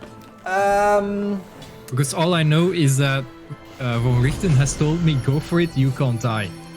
Yes, indeed. I would say there's a slight hesitation in this logic that you cannot die if he goes down. Right? Like, Yeah. It would sort of kind of like you would think that whatever he said, why didn't it apply to him in the first place? Right.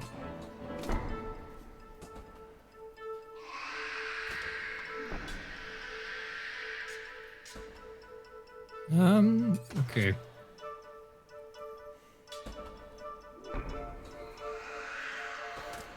Well, there's only so much that I can do.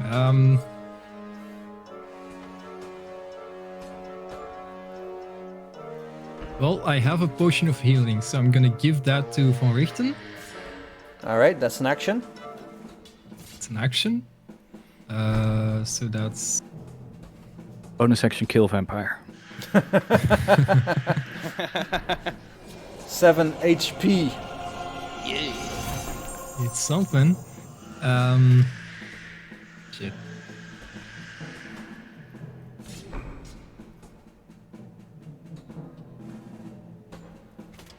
I'll do a. Oh no! I'll do a dagger attack again. Damn it! Yeah, end of my turn. Yeah. All right. And again, this vampire spawn, it looks for lack of a better word, rejuvenated as it pounces on Rudolph. Misses, but hovering over it tries to bite him. Oh boy. Minimum damage, please. Well, even minimum, it's That 1d6. was 6, right? It's 1d6 plus 3 plus 2d6 necrotic. He could make it.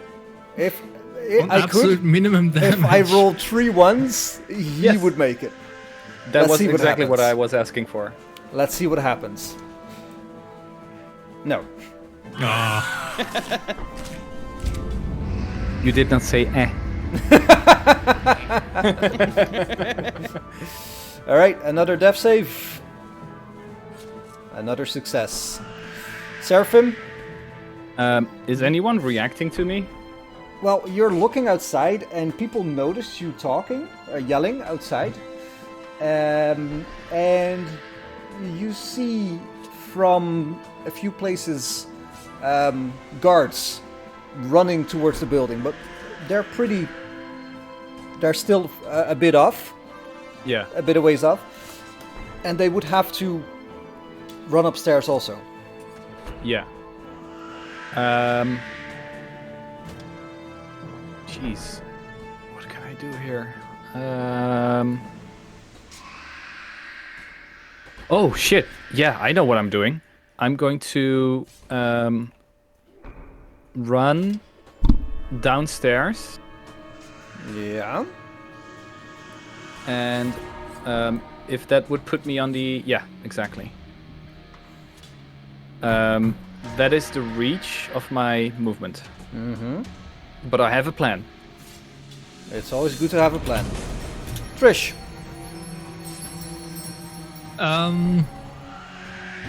well.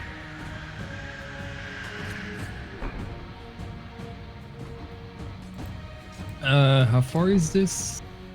20 foot. I see that Seraphim has disappeared. Which window was it that was open? Is it this one or the other? The other one. Okay, so I'm gonna use my cunning action to disengage. All right. Move. That's 20 feet. Uh-huh. Climb through the window. Mm-hmm. Do I before I actually enter the window, do I see anyone outside? You see a few people outside, and you see, as well as Seraphim just saw, you see guards rushing towards the coffin maker shop. Right. Then I'm gonna yell, guards, there's a vampire! And use my dash action to climb outside. Yeah. You have the spider climb ability, right? Yes. Yeah. Yes.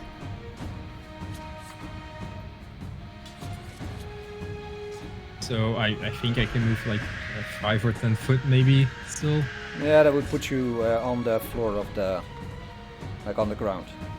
Yeah. So I'll yeah.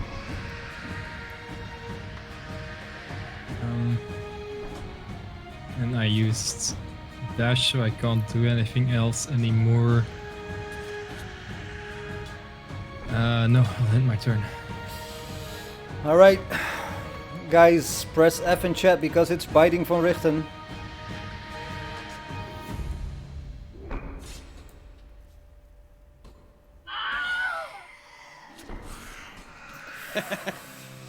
And draining Wait. him.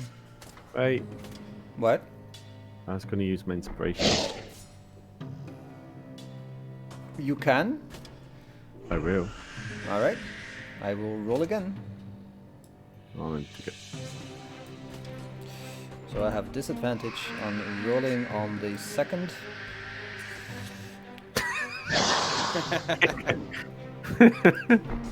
Come on. I mean, it's just painful. It's just painful. Oh, come on. Aww. I still have a plan. Keep going. No. I'm not kidding. I still have a plan. Well, better be good. It's gonna be good. I'm going to use my dash action to run towards the front door. All right. That's gonna be my turn.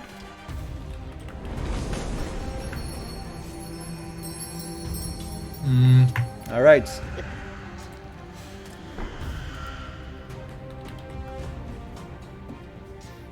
Let me.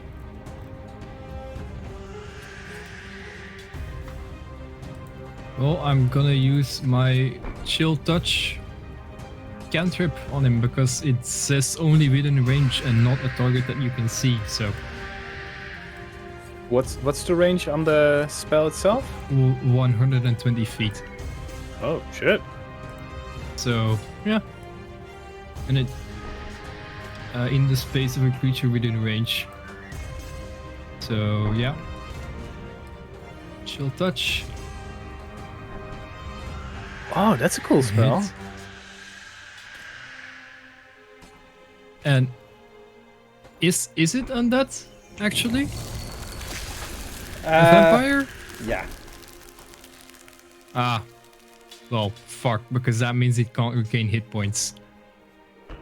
Or it can't regain those specific hit points. How much? 8? Wait, so on a hit, the targets take 1d8 necrotic damage, and it can't regain hit points until the start of your next turn. Until then, oh, that's just in general.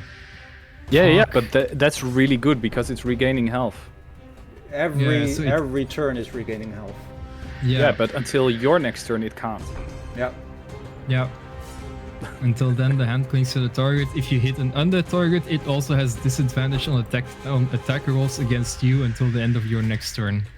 Man, this would have Wow. been good like 10 rounds ago. Yes, it would have been very good. Fuck. I thought that the not regaining hit points that was just for undead, and that No, but in vampires any were like case- fiends or whatever, and not technically undead. Yeah, well.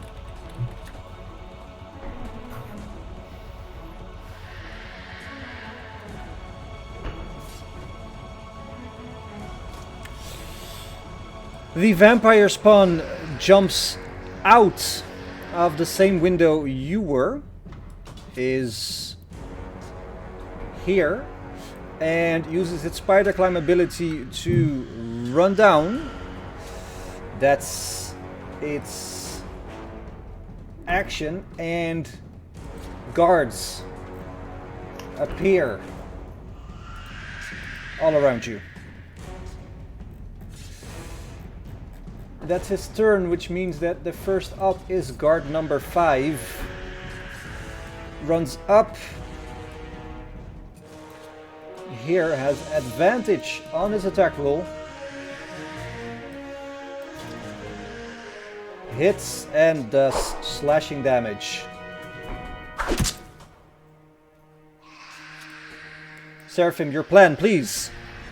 Yes, I'm going to run towards the front door Yeah. and open it. Yep.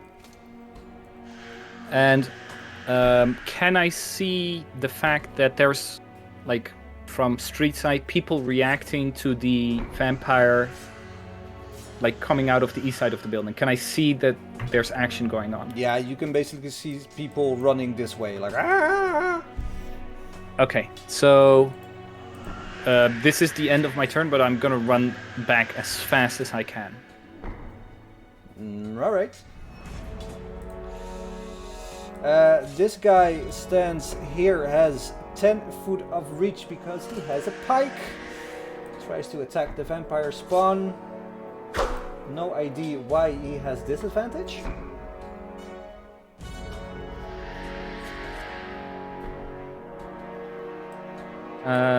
Was it because of No idea. was it the effect that was put on the vampire? Yeah. And I think it should Oh. have been on Trish. Yeah. That should have been on me then. Yeah. Yeah. Yep. All right. So it dropped to 17. So let's just say it hit. And it does damage. Trish, you're up. If you attack, you have advantage. Oh, awesome. Then I will. I'll just do this chill touch thing again.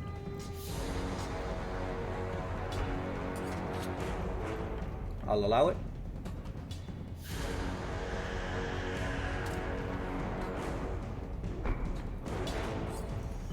Okay. And then I'll put the thing on myself again. Mm-hmm.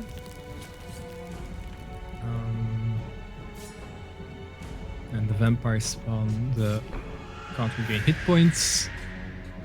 And ooh. I'm gonna use my cunning bonus action and take a couple of steps back. All right. And then my turn.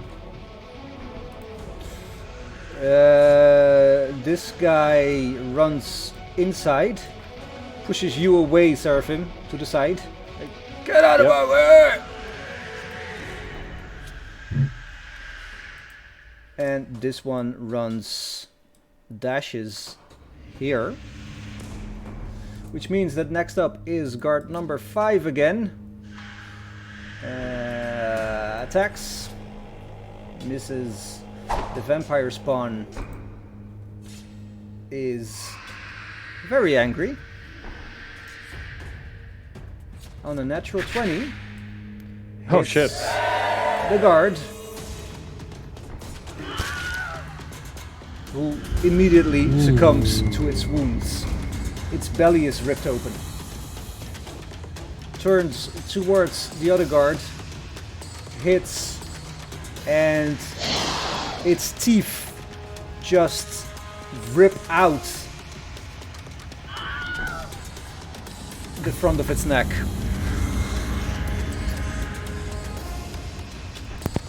I bet you're missing backs now, aren't you? This is taking a very long time. Let's have a wee small break. Because I really have to. Sure. It's a great entrance for Von Richten, weren't it? Be right back. I still have a plan. Oh, that wasn't the plan? Is still it have a travel plan. is it travel to Castle Ravenloft and bring back your paladin to help you? Well, Well, we don't know that our paladin is at Castle Ravenloft. exactly. I I'm trying the least metagamey way of going about that like that. Well, it's not really metagaming because you guys really don't know, to be honest. So Oh, exactly. everything's in limbo right now. Well, Yeah. as far as everybody else. I mean, like, it just shows how fucking vulnerable we are when we're not together.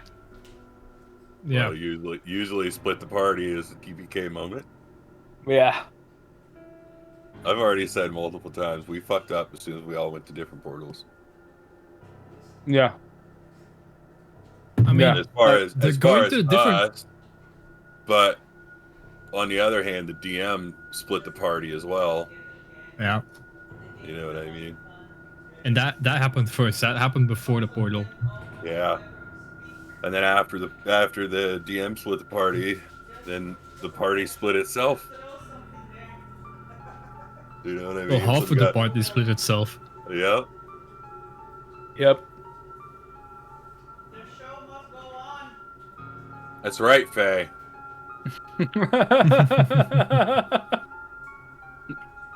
That was such a good Faye moment. Perfect timing as well. Yes.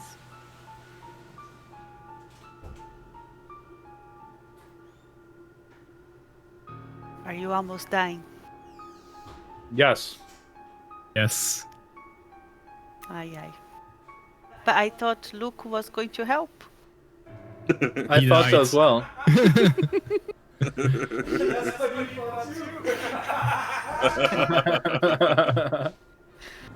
Oh,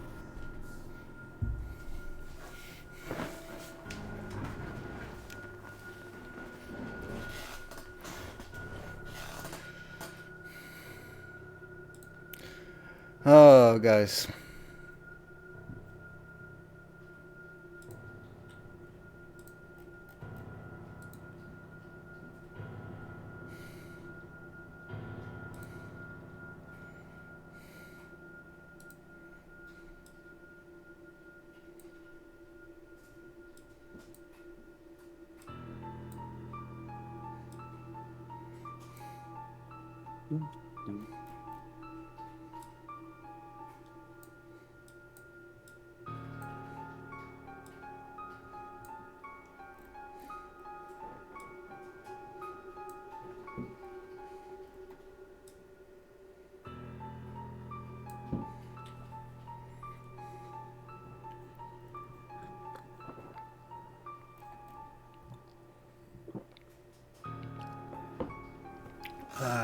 We're waiting for Luke, right? Yeah.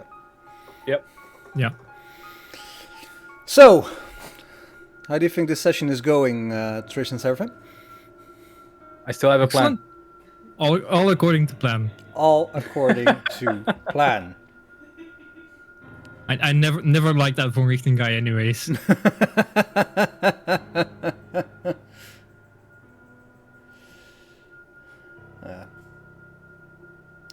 Let's see what happened. Would you consider him unmissable, DM? Like, is he of great importance to the campaign? Isn't everyone you meet? Well, not everyone. I mean, we saw tens of cats. That did one Those thing. were essential, essential NPCs. We didn't see this the text of what they would have told us about Strahd. So Now, they had some juicy information. yeah, I bet. Speak with animals. Meow meow. Meow meow. Meow meow meow. Meow, meow, meow, meow. Meow. Meow, meow. So, Meow. gentlemen, he screwed up. Nobody screwed up. It's just the roll of the die. Well, you can still save for Richten. Sure. Well, he's dead. Well, yeah, probably. Y'all Sorry, I powerful wasn't wizard. there for the last part. You can always bring back the dead. Yeah, If you have the means. If you have the means, indeed. and if the DM allows it. Well, that's another story. Seraphim, Yes. you have a plan. Let's hear it. Yes. Well, I'm running back upstairs, so I'm using my dash. That's my Uh-huh. turn. That's your turn. This guard is using its dash also. No, Johnny! And from all sides you see guards with like a very thick armor plating, like leather around their necks, and they have these long poles with hoops on the end. Silver tips. Yeah, the end is silver, but like the back of silver, like they can hook somebody and poke, hook, poke. And that is the turn of this guy is dead. This guy just ran. Trish. Well, I'm gonna use my chill touch again. Now that I know how good it is. That hits. All right.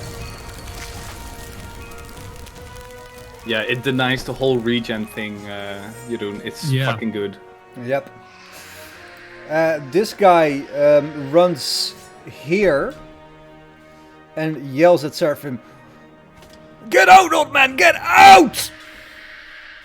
And rushes through the door and up the stairs, which is his full complement of movement. Then we have this guy who runs up.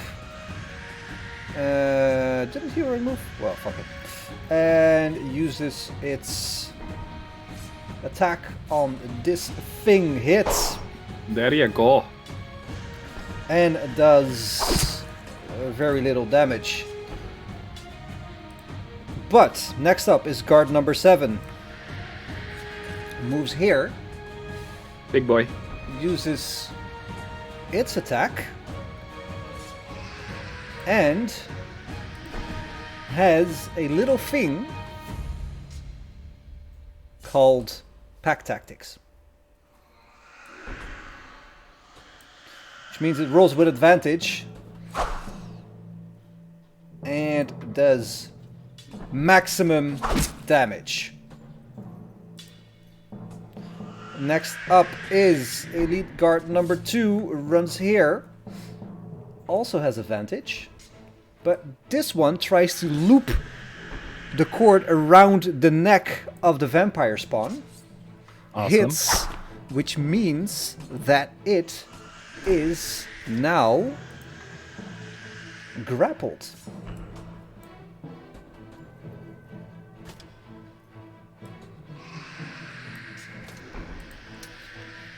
Which means that it cannot move any further. This one runs up. Also advantage. And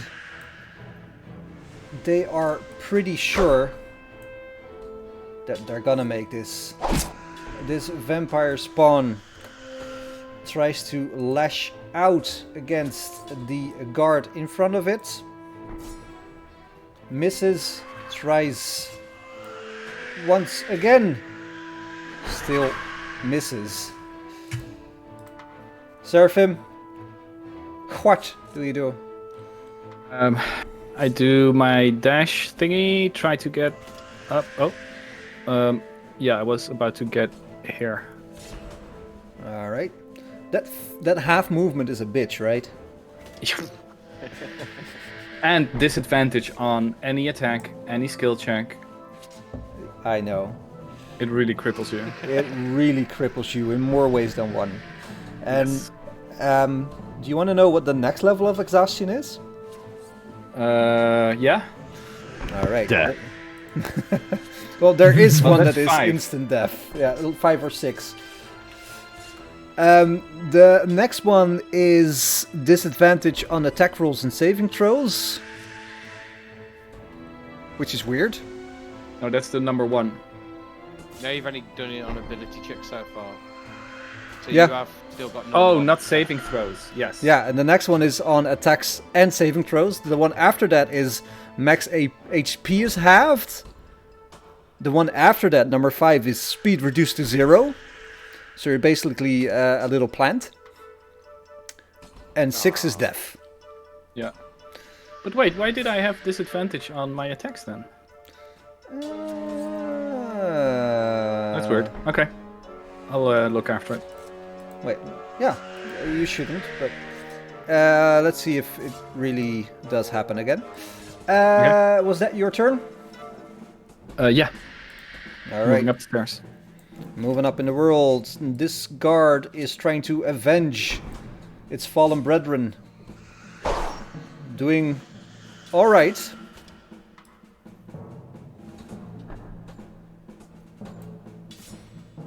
Well, not really. Next up is Trish.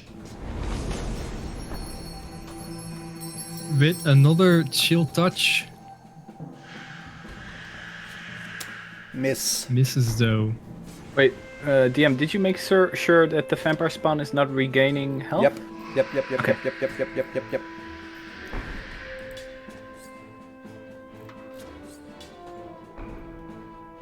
And I Oh, end my turn. yeah, there we go. Oh, guys. Vampire spawn are a pain in my ass and yours. Speak for yourself. I killed 3 of them single-handedly. Sorry? I said, speak for yourself. I killed 3 of them single-handedly. You did. misses and runs further. Oh, no, well, I mixed two up. Well, he runs here. This guy is attacking. Misses, but has pack tactics. I forgot. Still misses. Wow.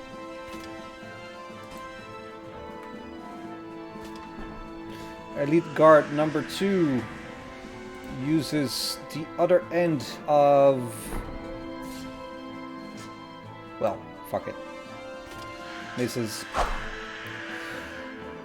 This guy tries to attack. I hope I hit for once. It's really, yeah.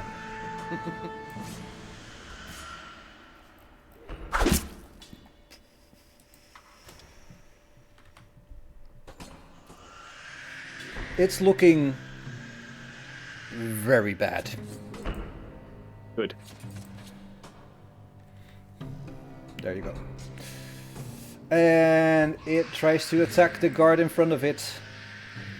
Hits. And tries to bite at it. But the cord from the other guard is making it so it can't really reach with its teeth. Rudolph still very much dead. Seraphim. Can you move me up to the next floor on the position? I can and I will. Okay. I am going to run straight away there. Yes. And that's gonna be my turn. Alright. This guy runs up here. Has pack tactics. So does. Natural 20. Hey. And he may dash for free on this turn. Yay. Awesome. Does 15 damage and the vampire spawn is looking very hurt. Trish, what do you do? Well, I'm just gonna do another chill touch because it works. Sometimes. So I'm gonna end my turn. Hits. And is nowhere near. So it didn't hit. It runs to Von Richten and tries to see if he can do anything, but like, Von Richten's neck is one gaping wound from the large fangs. And he looks at Seraphim like, what do I do? What do I do? Guard number 6 tries to attack. Hits. And does some damage. Not a lot. Elite Guard tries to attack. Misses. Number 2 is still holding on with the cord. Number 14 tries his luck. Hits. Also not very, very well. And that means that this has one last attack. Slashes open the belly of guard number 6. Jeez. Tries to attack. This town is fucking enduring bullshit, man. For sure, like what the hell? Just imagine waking up one day and seeing your town burn, putting it out, waking up the next night, again burning. All on Guys, top. you know, dead. I bet he was only 2 days away from retirement. I'm getting too old for this shit. Seraphim. Wait, you removed Von Richten? Yes, he's disappeared from the... Oh, he's disappeared. Well, apparently if you are dead for a certain amount of rounds, you disappear. Okay. I run towards von Richten, who I mentioned is still there on the He's floor. not there anymore. I mean, it's not me, dude. It's 77. There you go. Yep. Okay. So Seraphim is like thinking about the past few days, the insanity that has ensued. He drops to his knees. He tries to look at von Richten if he's still alive, if Seraphim is still able to save him. And he realizes that von Richten is dead. And he's thinking like, I'm being haunted by a monster. My whole party is gone. What the fuck can I do? And then he realizes that he has a way out. That von Richten might be able to help him with the hag, because von Richten is a famous and powerful monster hunter. So he reaches out into his backpack, takes out the scroll, opens it, and starts the incantation for Revivify.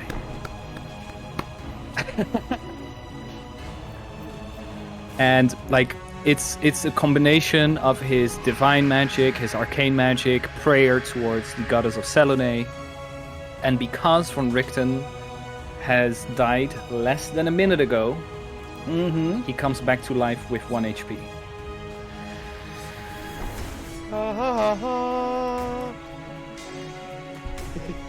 You just saved the campaign. And for that, my friend Seraphim, you get inspiration. Thank you, sir. I'll remove. I've been holding on to this for a long while. You got it from the Death House? Yeah, I think so. Like the first 4 sessions, you got this scroll. This is the first situation where it was safe for me to do this within a minute, basically. Yeah. I'm proud of you, And well, yeah, that's my turn. All right. Elite Guard number 6 tries to attack, hits, does damage.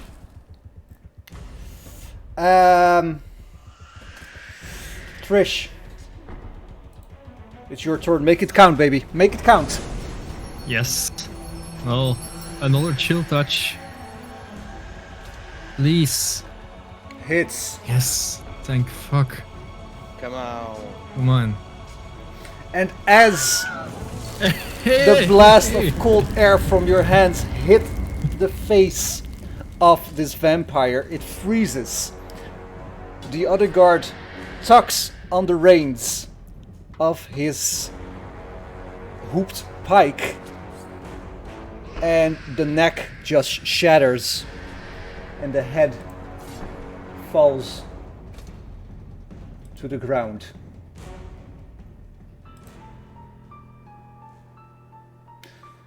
Max. Hello. Max. You have just killed, euthanized Thank you.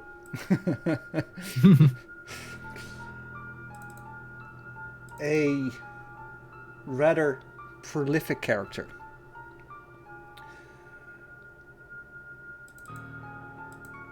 You feel the castle ground tremble under your feet as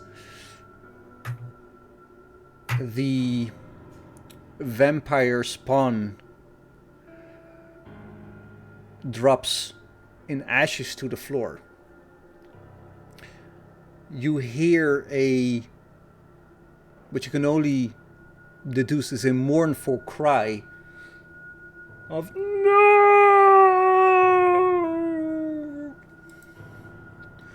as everything turns silent. What do you do? Yeah, reach down and pick up.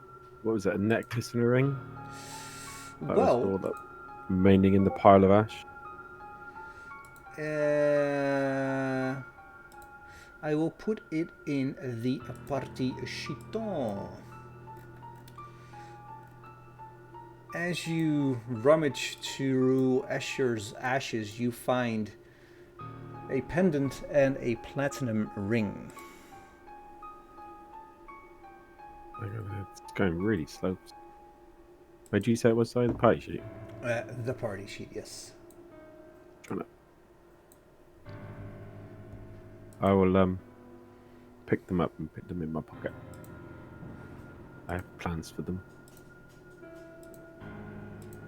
Lag is unreal. I'll turn around and walk out the door I came in. All right. Can't seem to put a movement down. Every time I do it, just like flicks away. I've unlocked your token.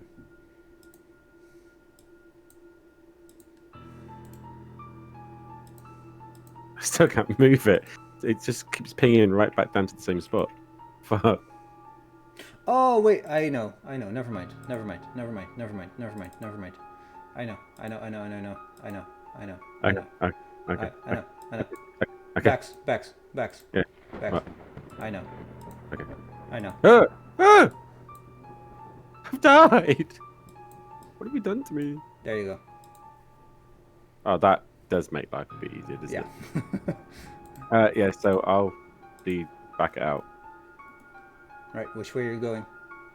I'm gonna open up the hatch again and see if anything's changed. Right, you open the hatch and it's again the same unfathomable darkness of a at least 170 feet drop towards something. Okay. The stairs in front of me, do they lead up or down? The stairs in front of you lead up. The stairs behind you lead down. And I came down from the ones in front of me, right? Come on. Yep. These ones are the ones I came down, right? Yeah. Onto this Yeah. And the witches were above me with the cat. Yep. So I'll head down to the next level. Right. Feeling a bit braver now. I feel a bit more rested. Right. Your movement is going up. I know it's because I'm having real issues with clicking and drag. Here we go. All right. Yeah, I'll go down. All right. As you are stepping over this ornate rug, your foot hits it and it curls up around the edges. Roll for initiative. From a rug. Fuck. Good luck, Joby. Godspeed. Okay. I'll try not to make it as epic as your fight with the vampire spawn, but I'll do my best. That is one scary looking rug. I know. And I'm married. Ho ho ho! Right. I know, right? Alright, so you're here. This one is here. Have at it. Does it look threatening? Is it like coiled up and... It's moving up and it's enveloping you. Like, I'll try and slash at it. Try and break free. The rug off smothering. mm-hmm. Oh god, Nice. that thing again. Nice.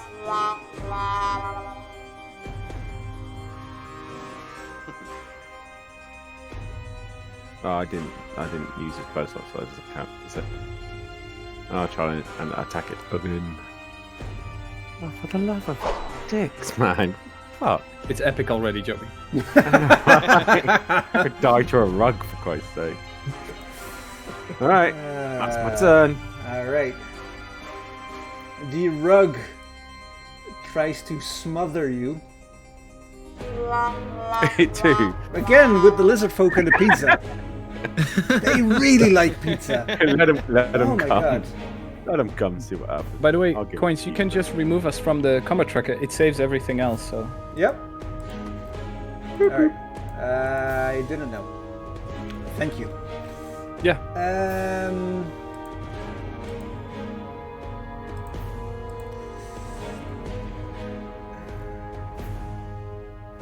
You're not sure what happens, but like the rug is smothering you, trying to attack you, and you look around and you see the portrait of Strahd, and it looks like a healthy, alive Strahd, not the undead one you've seen before.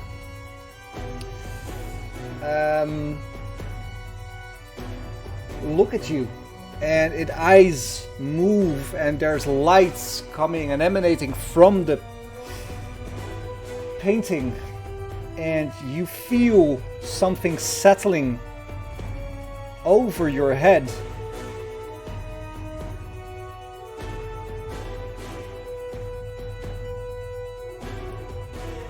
Oh wait, I don't have aura protection. Well, what's the plus for the Aura of Protection? My charisma say? Hang on, I honestly don't know. Hang on. I shall tell you.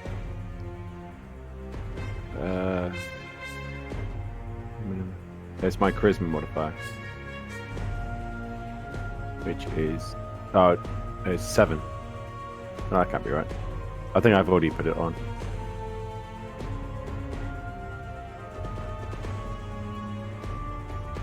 You already put it on? Yeah, I think I already hard coded it in. So yeah. All right.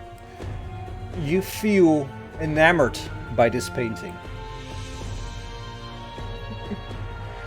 as you are charmed by it for some weird reason. Bex, you're still Does that being have attacked. Am I feel warm fuzzy feelings towards the rug? No, not towards the rug.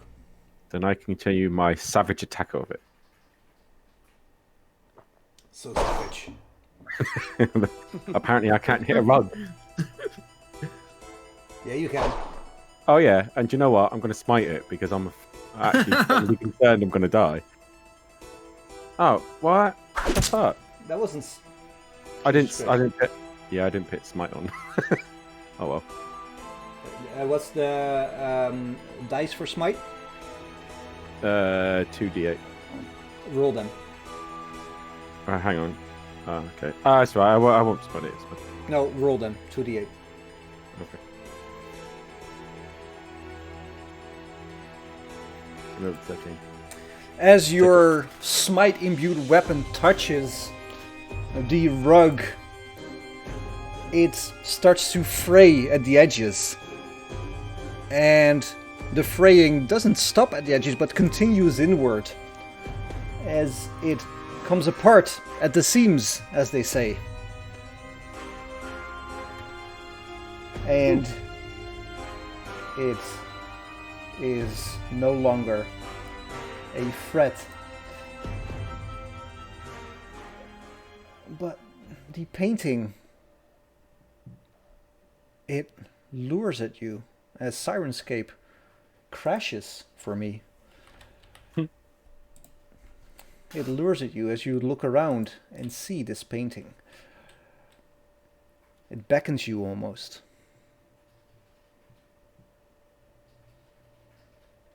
And what do you do? I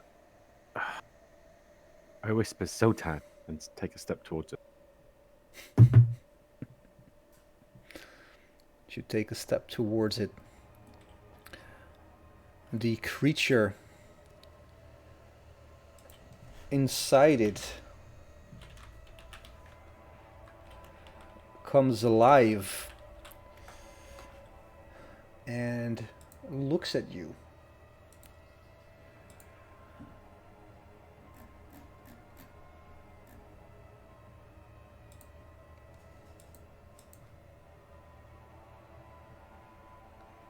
And says,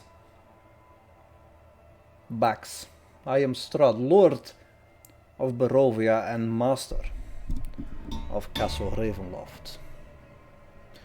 You carry an item that is not yours to possess,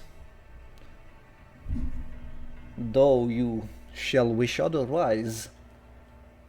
You now have my full and complete attention.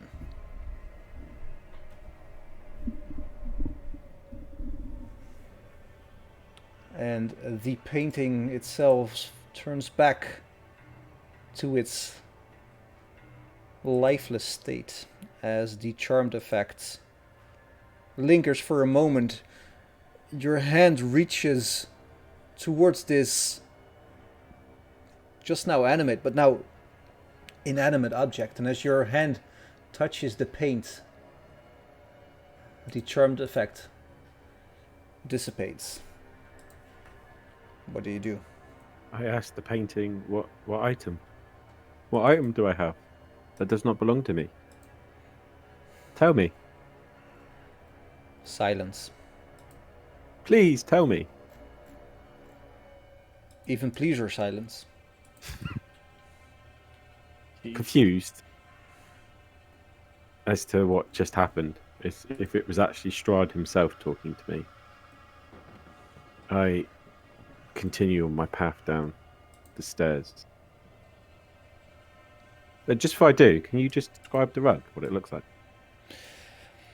Well, it looked like a depiction of a battlefield with the light emanating from one side, darkness emanating from the other, legions of fighters clashing head-on, but as your smite-imbued weapon hit it, it just evaporated in strands of wool. Colored wool. There's nothing left, no pattern or anything. No. In that case, I continue to go down the stairs. Thinking about picking up a souvenir for someone who likes to collect like that. Who likes what now? Who likes to collect things like that? If I recall, something to do with the winery and taking a bit of, was it a rug from there? Thank you. I closed the other map, yeah? Yeah. You close the other map. And you enter on a place that you've not been before, but you see a door to your left that you recognize. I'll peer through and see what's on the other side. But I'll do so cautiously.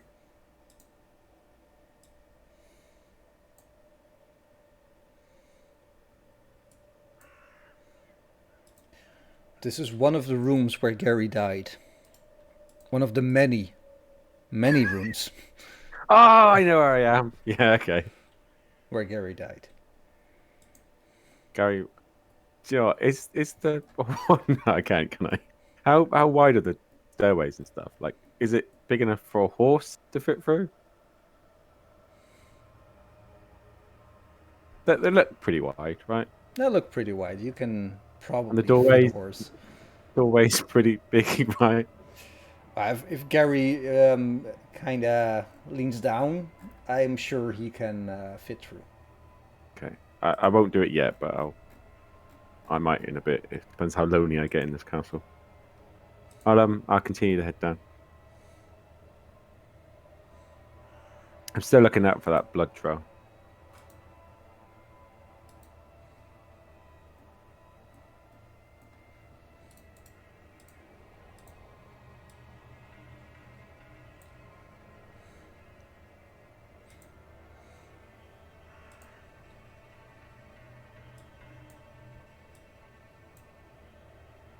Right. You can also close that map. Mm-hmm.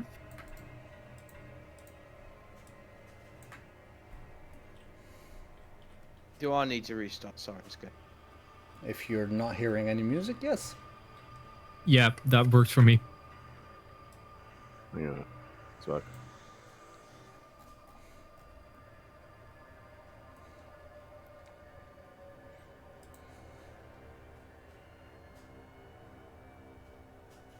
that's Yeah, there. Yeah. Or there. Yeah, there. There. okay. There? You Yeah. sure? Yeah, I'm sure. Okay. So the rest of the stuff I saw before was a mistake. Yeah, that was. I didn't see nothing. It's fine. So, I didn't see none. so I'm gonna have a look through this doorway. Can I get a sense of like how far I've travelled down? Like I've travelled down quite a few flights of stairs. Yeah, right? about 100 to 150 feet. So I can get a sense I must be nearing the ground level by now. Yeah. Okay, there's no windows or anything I can look out of in the stairwell. Not in this stairwell, no. Okay, I'll slowly peek through the door, cautious. See what's on the other side. As you look around, you carefully peek through. You see piles of gold, dusty tombs that line the walls of the room. Scrolls and books lie scattered on the floor around 4 heavy wooden chests fitted with sturdy iron locks. I'll do a divine sense to see if I can get any sort of feeling that there might be something evil on the other side. Your nose picks up a waft of a foul smell. I can tell what it is, if it's a fiend or whatever the other one was. I can't remember what the other thing it says. Hang on, let me bring up my thing. Divine sense. The presence of strong evil registers as a strong odors. In the same radius, you can also set the presence of any place or object that has been consecrated or desecrated, as well as with the hollow spell. You know the type: celestial, fiend, or undead, or of any being whose presence you sense, but not its identity. The vampire Count Strahd von Zurich, for instance.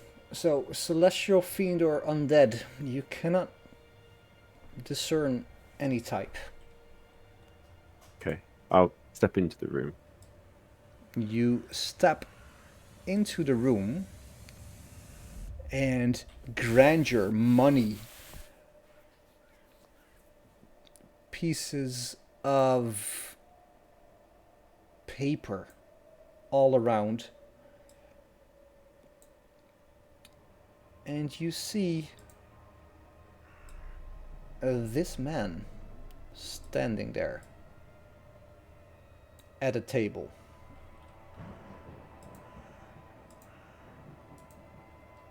Has he noticed me? Well, he looks up. He has a bruise on the side of his face, and the first thing he does is no, don't hit me. Who are you? I am back. Who are you? I'm Leif Lipsig. I'm the accountant. Why are you? Okay. I don't know what to ask you. Why are you so nervous? Somebody ran through here and hit me, and I What did they look like? He looked like a paladin or a cleric, more paladin-like. A shaved side of his head. Who are you? What are you doing here? I've already told you. My name is Back. I am here at the bequest of Lord Strahd. Oh, if you're welcome. I'm as I said, the accountant. Do come in. Does he? What's he holding in his hand? A quill. Are there any weapons on the table or anywhere near him? The quill was mightier than the sword. No. And this smell I'm getting is from him, right? Yes. And it's quite foul. It's foul. I take a step in, but I leave the door open behind me. Mm-hmm. Tell me, what are you doing at the moment? I'm just rearranging and tallying all the Lord's assets, and writing and subtracting, deducting, and adding, and the things an accountant does. When was the last time you saw your master? Well, master, he's more of an employer to me. As I said, I'm the accountant. I lacked the charisma for the undertaker. And, last time I saw him, it might be a day or two ago. Why? Oh, I'm just currently looking for him. You haven't happened to see anybody else travel through here? Well, like I said, there was this man that just ran through and hit me on the head. How long ago was that? I kind of lost track of time, but it might be when I woke up, he was gone. So it might be a day, it might be 10 minutes. I don't know. I don't suppose you're able to go and fetch anyone for me, could you? That depends. What does it depend on? Why? Because I'm currently slightly lost. Where do you need to go? To Lord Strahd, preferably. I need to report back to him, and you know how he gets. He doesn't like to be kept waiting. Yes, that's what I do know. I'm sure you can find him at the dining room, or maybe Radin will be there, and he might know. Are you able to go and to fetch him, maybe, or take me to the dining room? I have too much work here. But just go through the door to my left, and he points to his left. To the door there. Just head down, and you can't miss it. Hey, you must be a very trusted employee of Lord Strahd to be left alone with such wealth. Oh well, between you and me, it's quite a hassle sometimes. Lord Strahd doesn't really tell me everything, but what he tells me, I can deduce, and I've been checking out the castle. I found some things here and there, and he's... Yeah. What? What? Oh yeah. Like what? What kind of interesting things have you found? Well, gems, gold pieces, sapphires, the works. He is quite wealthy. I pull out the ring, the platinum ring I got. And how about this? Do you recognize this? No. But can you give it to me? And he holds out his hand. Sure. Can I get something in return? Just while you have a look at it. And he picks up one of the papers on his desk.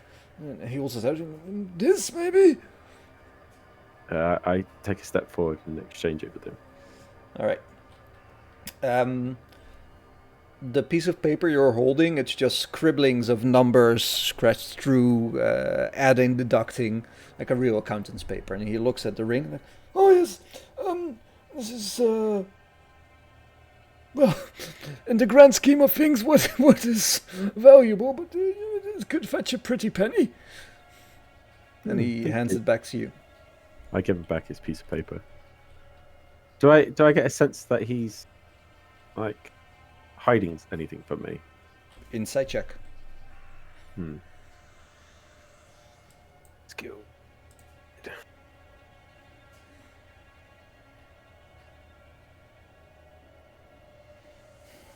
As far as you know, he's not hiding anything. So sorry, your name was Leif, did you say? Yes, Leif. Leif. Leipzig. Leif Lipsy. Well, Leif. I'll be honest with you. I'm a bit of a dilemma at the moment.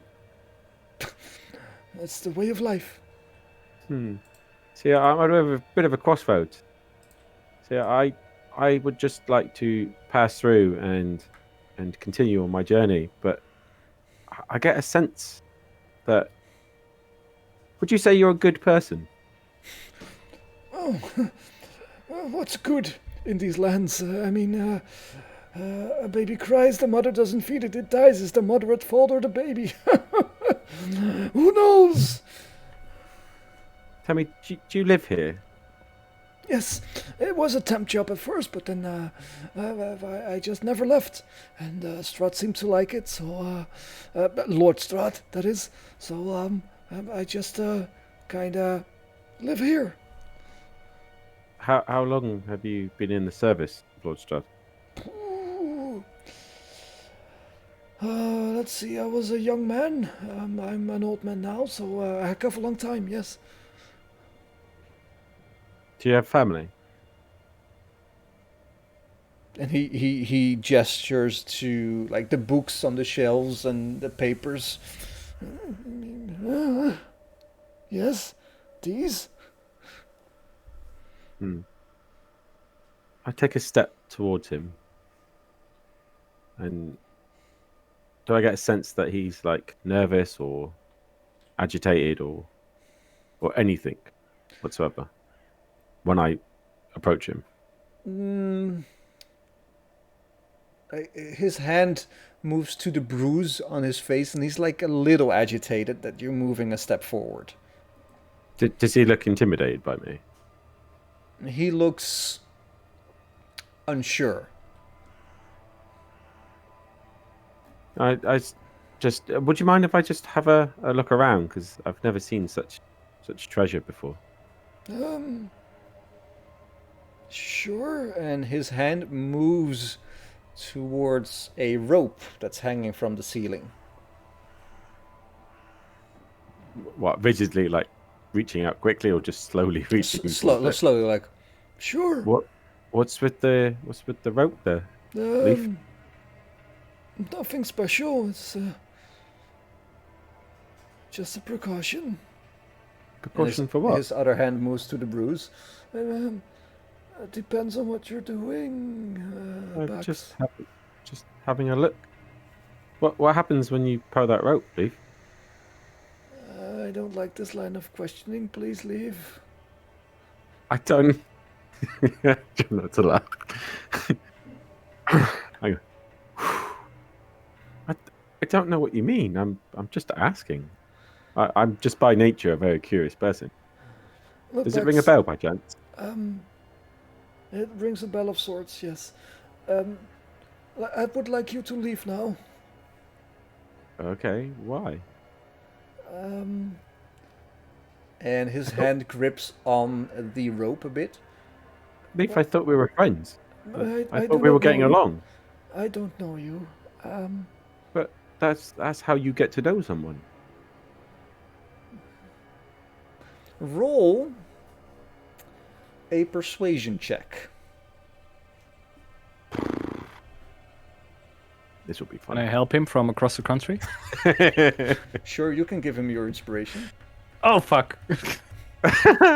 Am I getting advantage on this though? Sure, yeah. My system is running really slow. Right, there we go. Advantage, persuasion.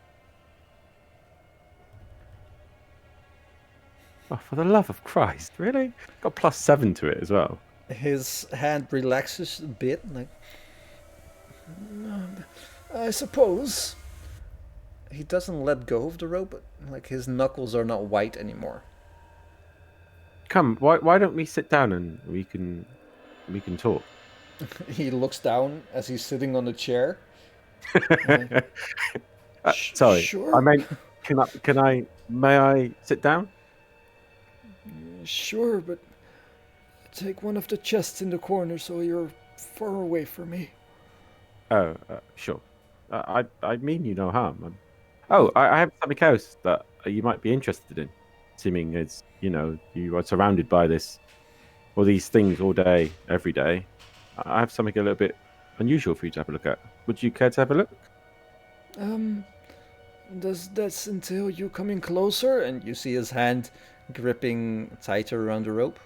Well, I don't know how else to pass it to you. It's quite valuable, and I don't want it damaged. I will stay here, and you can come to me if you like. Sure. And he takes 2 steps forward and holds out his hand to you as far as he can reach. I pull out the sun disk, the golden sun disk I have from my pocket, and I reach out to give it to him. But as I do, I accidentally drop it on the floor by his feet. Oh, sorry, clumsy. And he reaches down to grab it, like as instinctively. As he does that, I want to try and bash him on the top, knock him out on the top of the head. All right. Just give him Oh boy. a little knock on the top of the head. Castle on fire. I don't want to kill him. I just want to knock him out. All right. Roll me a d4. A D4, yeah? Yeah. I'll do that. A 2. He drops to the floor and immediately unconscious. I quickly look around me and see. I don't think I have any on me, but it's so slow. Don't think I have any rope on me. Is there any rope anywhere in the room or anything I can use to bind him with? Or the rope dangling from the ceiling? Can I go and cut a length off and then tie his hands together or something, or tie him to the chair? You can certainly try, but sure. I want to try and restrain him. That's what I'm trying to get at before he regains his consciousness again. Sure. There's no real rope in the room, but you can cut off a piece of the rope hanging from the ceiling. Okay, so I bind him. As you're doing this, give me a dexterity check. Or sleight of hand as you're trying to cut a rope that's attached to a very peculiar. All right, nothing happens. I had to get at least one high rope, right? Yeah. So I bind. If I got enough, I'll bind him to the chair. Mm-hmm. And then as I wait for him to regain consciousness, I just want to have a look around to see if I can find anything. Maybe pick up some gold coins. All right. You're looking around, and there's a lot of books in here. Give me a investigation check. Okay.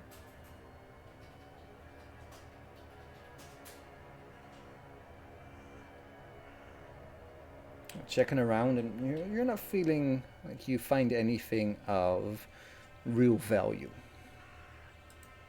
There's a lot of books, but they're not really interesting. You find a few gold pieces, 5 or 6. I find 5 or 6 gold pieces in this room full of them. No, around the books. Okay. Nothing really interesting. And on the ground, if you want to take some time, you can find at least 100 gold pieces. And then I shall do that. The papers that are on his desk, I just grab a handful and shove them in my bag. All right. Just to have someone a bit more intelligent have a look at them later.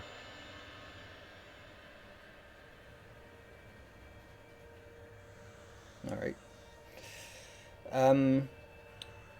Leif is pretty out cold. Doesn't look like he's being awakened anytime soon. Well, before I try and wake him, I'll have a look in the chest, see what's in them. You check the chests and they are all locked. Can I try and pry them open? Do you have anything to pry them open? I have a sword. I can bash the locks in. Sure. Give me an attack roll. Just a straight up attack, all right? Mm-hmm.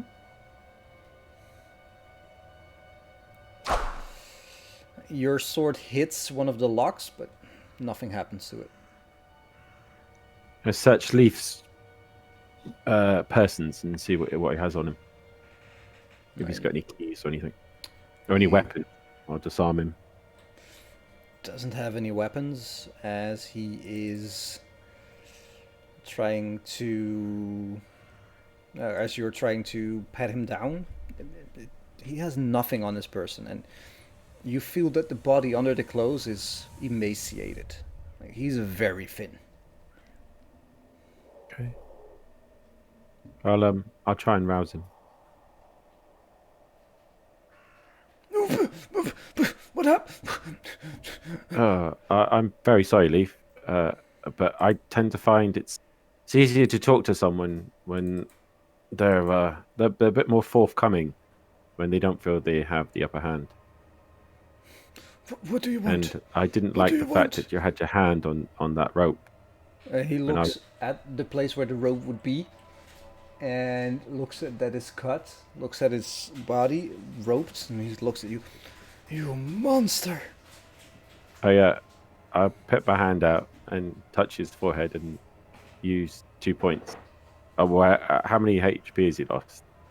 Like, what would it 2. take to heal his wound? 2. Then I'll use 2 play on hands to heal his wound. All right. I said, I'm not a monster. I have this uncanny ability to sense evil, and you, sir, you reek of it. And I have seen so much in this world that I just cannot, in good conscience, not investigate why and deal with it. And I just get a sense that you might be a little bit more forthcoming if you feel that there's some sort of sense of urgency to your predicament. One does not work for the devil without evil rubbing off on him. I work for the devil, and I don't have evil on me. But you say I don't have a little bit, you have quite a lot. I've been working for him for a long time. Would you happen to know any secrets that you might like to share? Like what? I pull my sword out and lay it on the table with my hand still on it. I don't know, anything that you feel that I might like to know. He looks at it and he's visibly disturbed.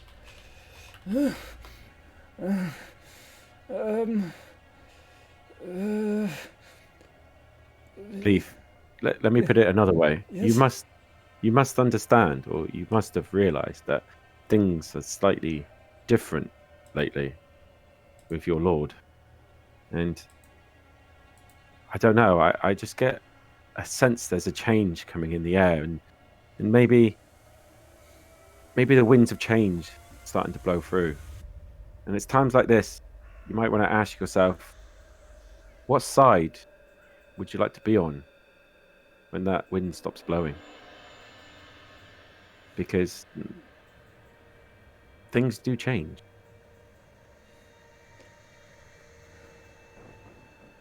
And he looks at you. And looks at your hand on the sword. Looks at you again. The side I want to be on. I will tell you next week. Hey. Thank you all Next week. Oh. for a lovely session once again. It's going well. Still All according to plan. All according to plan. When do we find out about Bjorn? Because it's been a few weeks since he went missing. Well, stuff will be apparent very soon. I don't like that. You like the possibility of me dying? I want to see what happens. My girlfriend. My girlfriend, everybody. Hand of applause. All right, guys. She's Thank you. listening to you lot, by the way.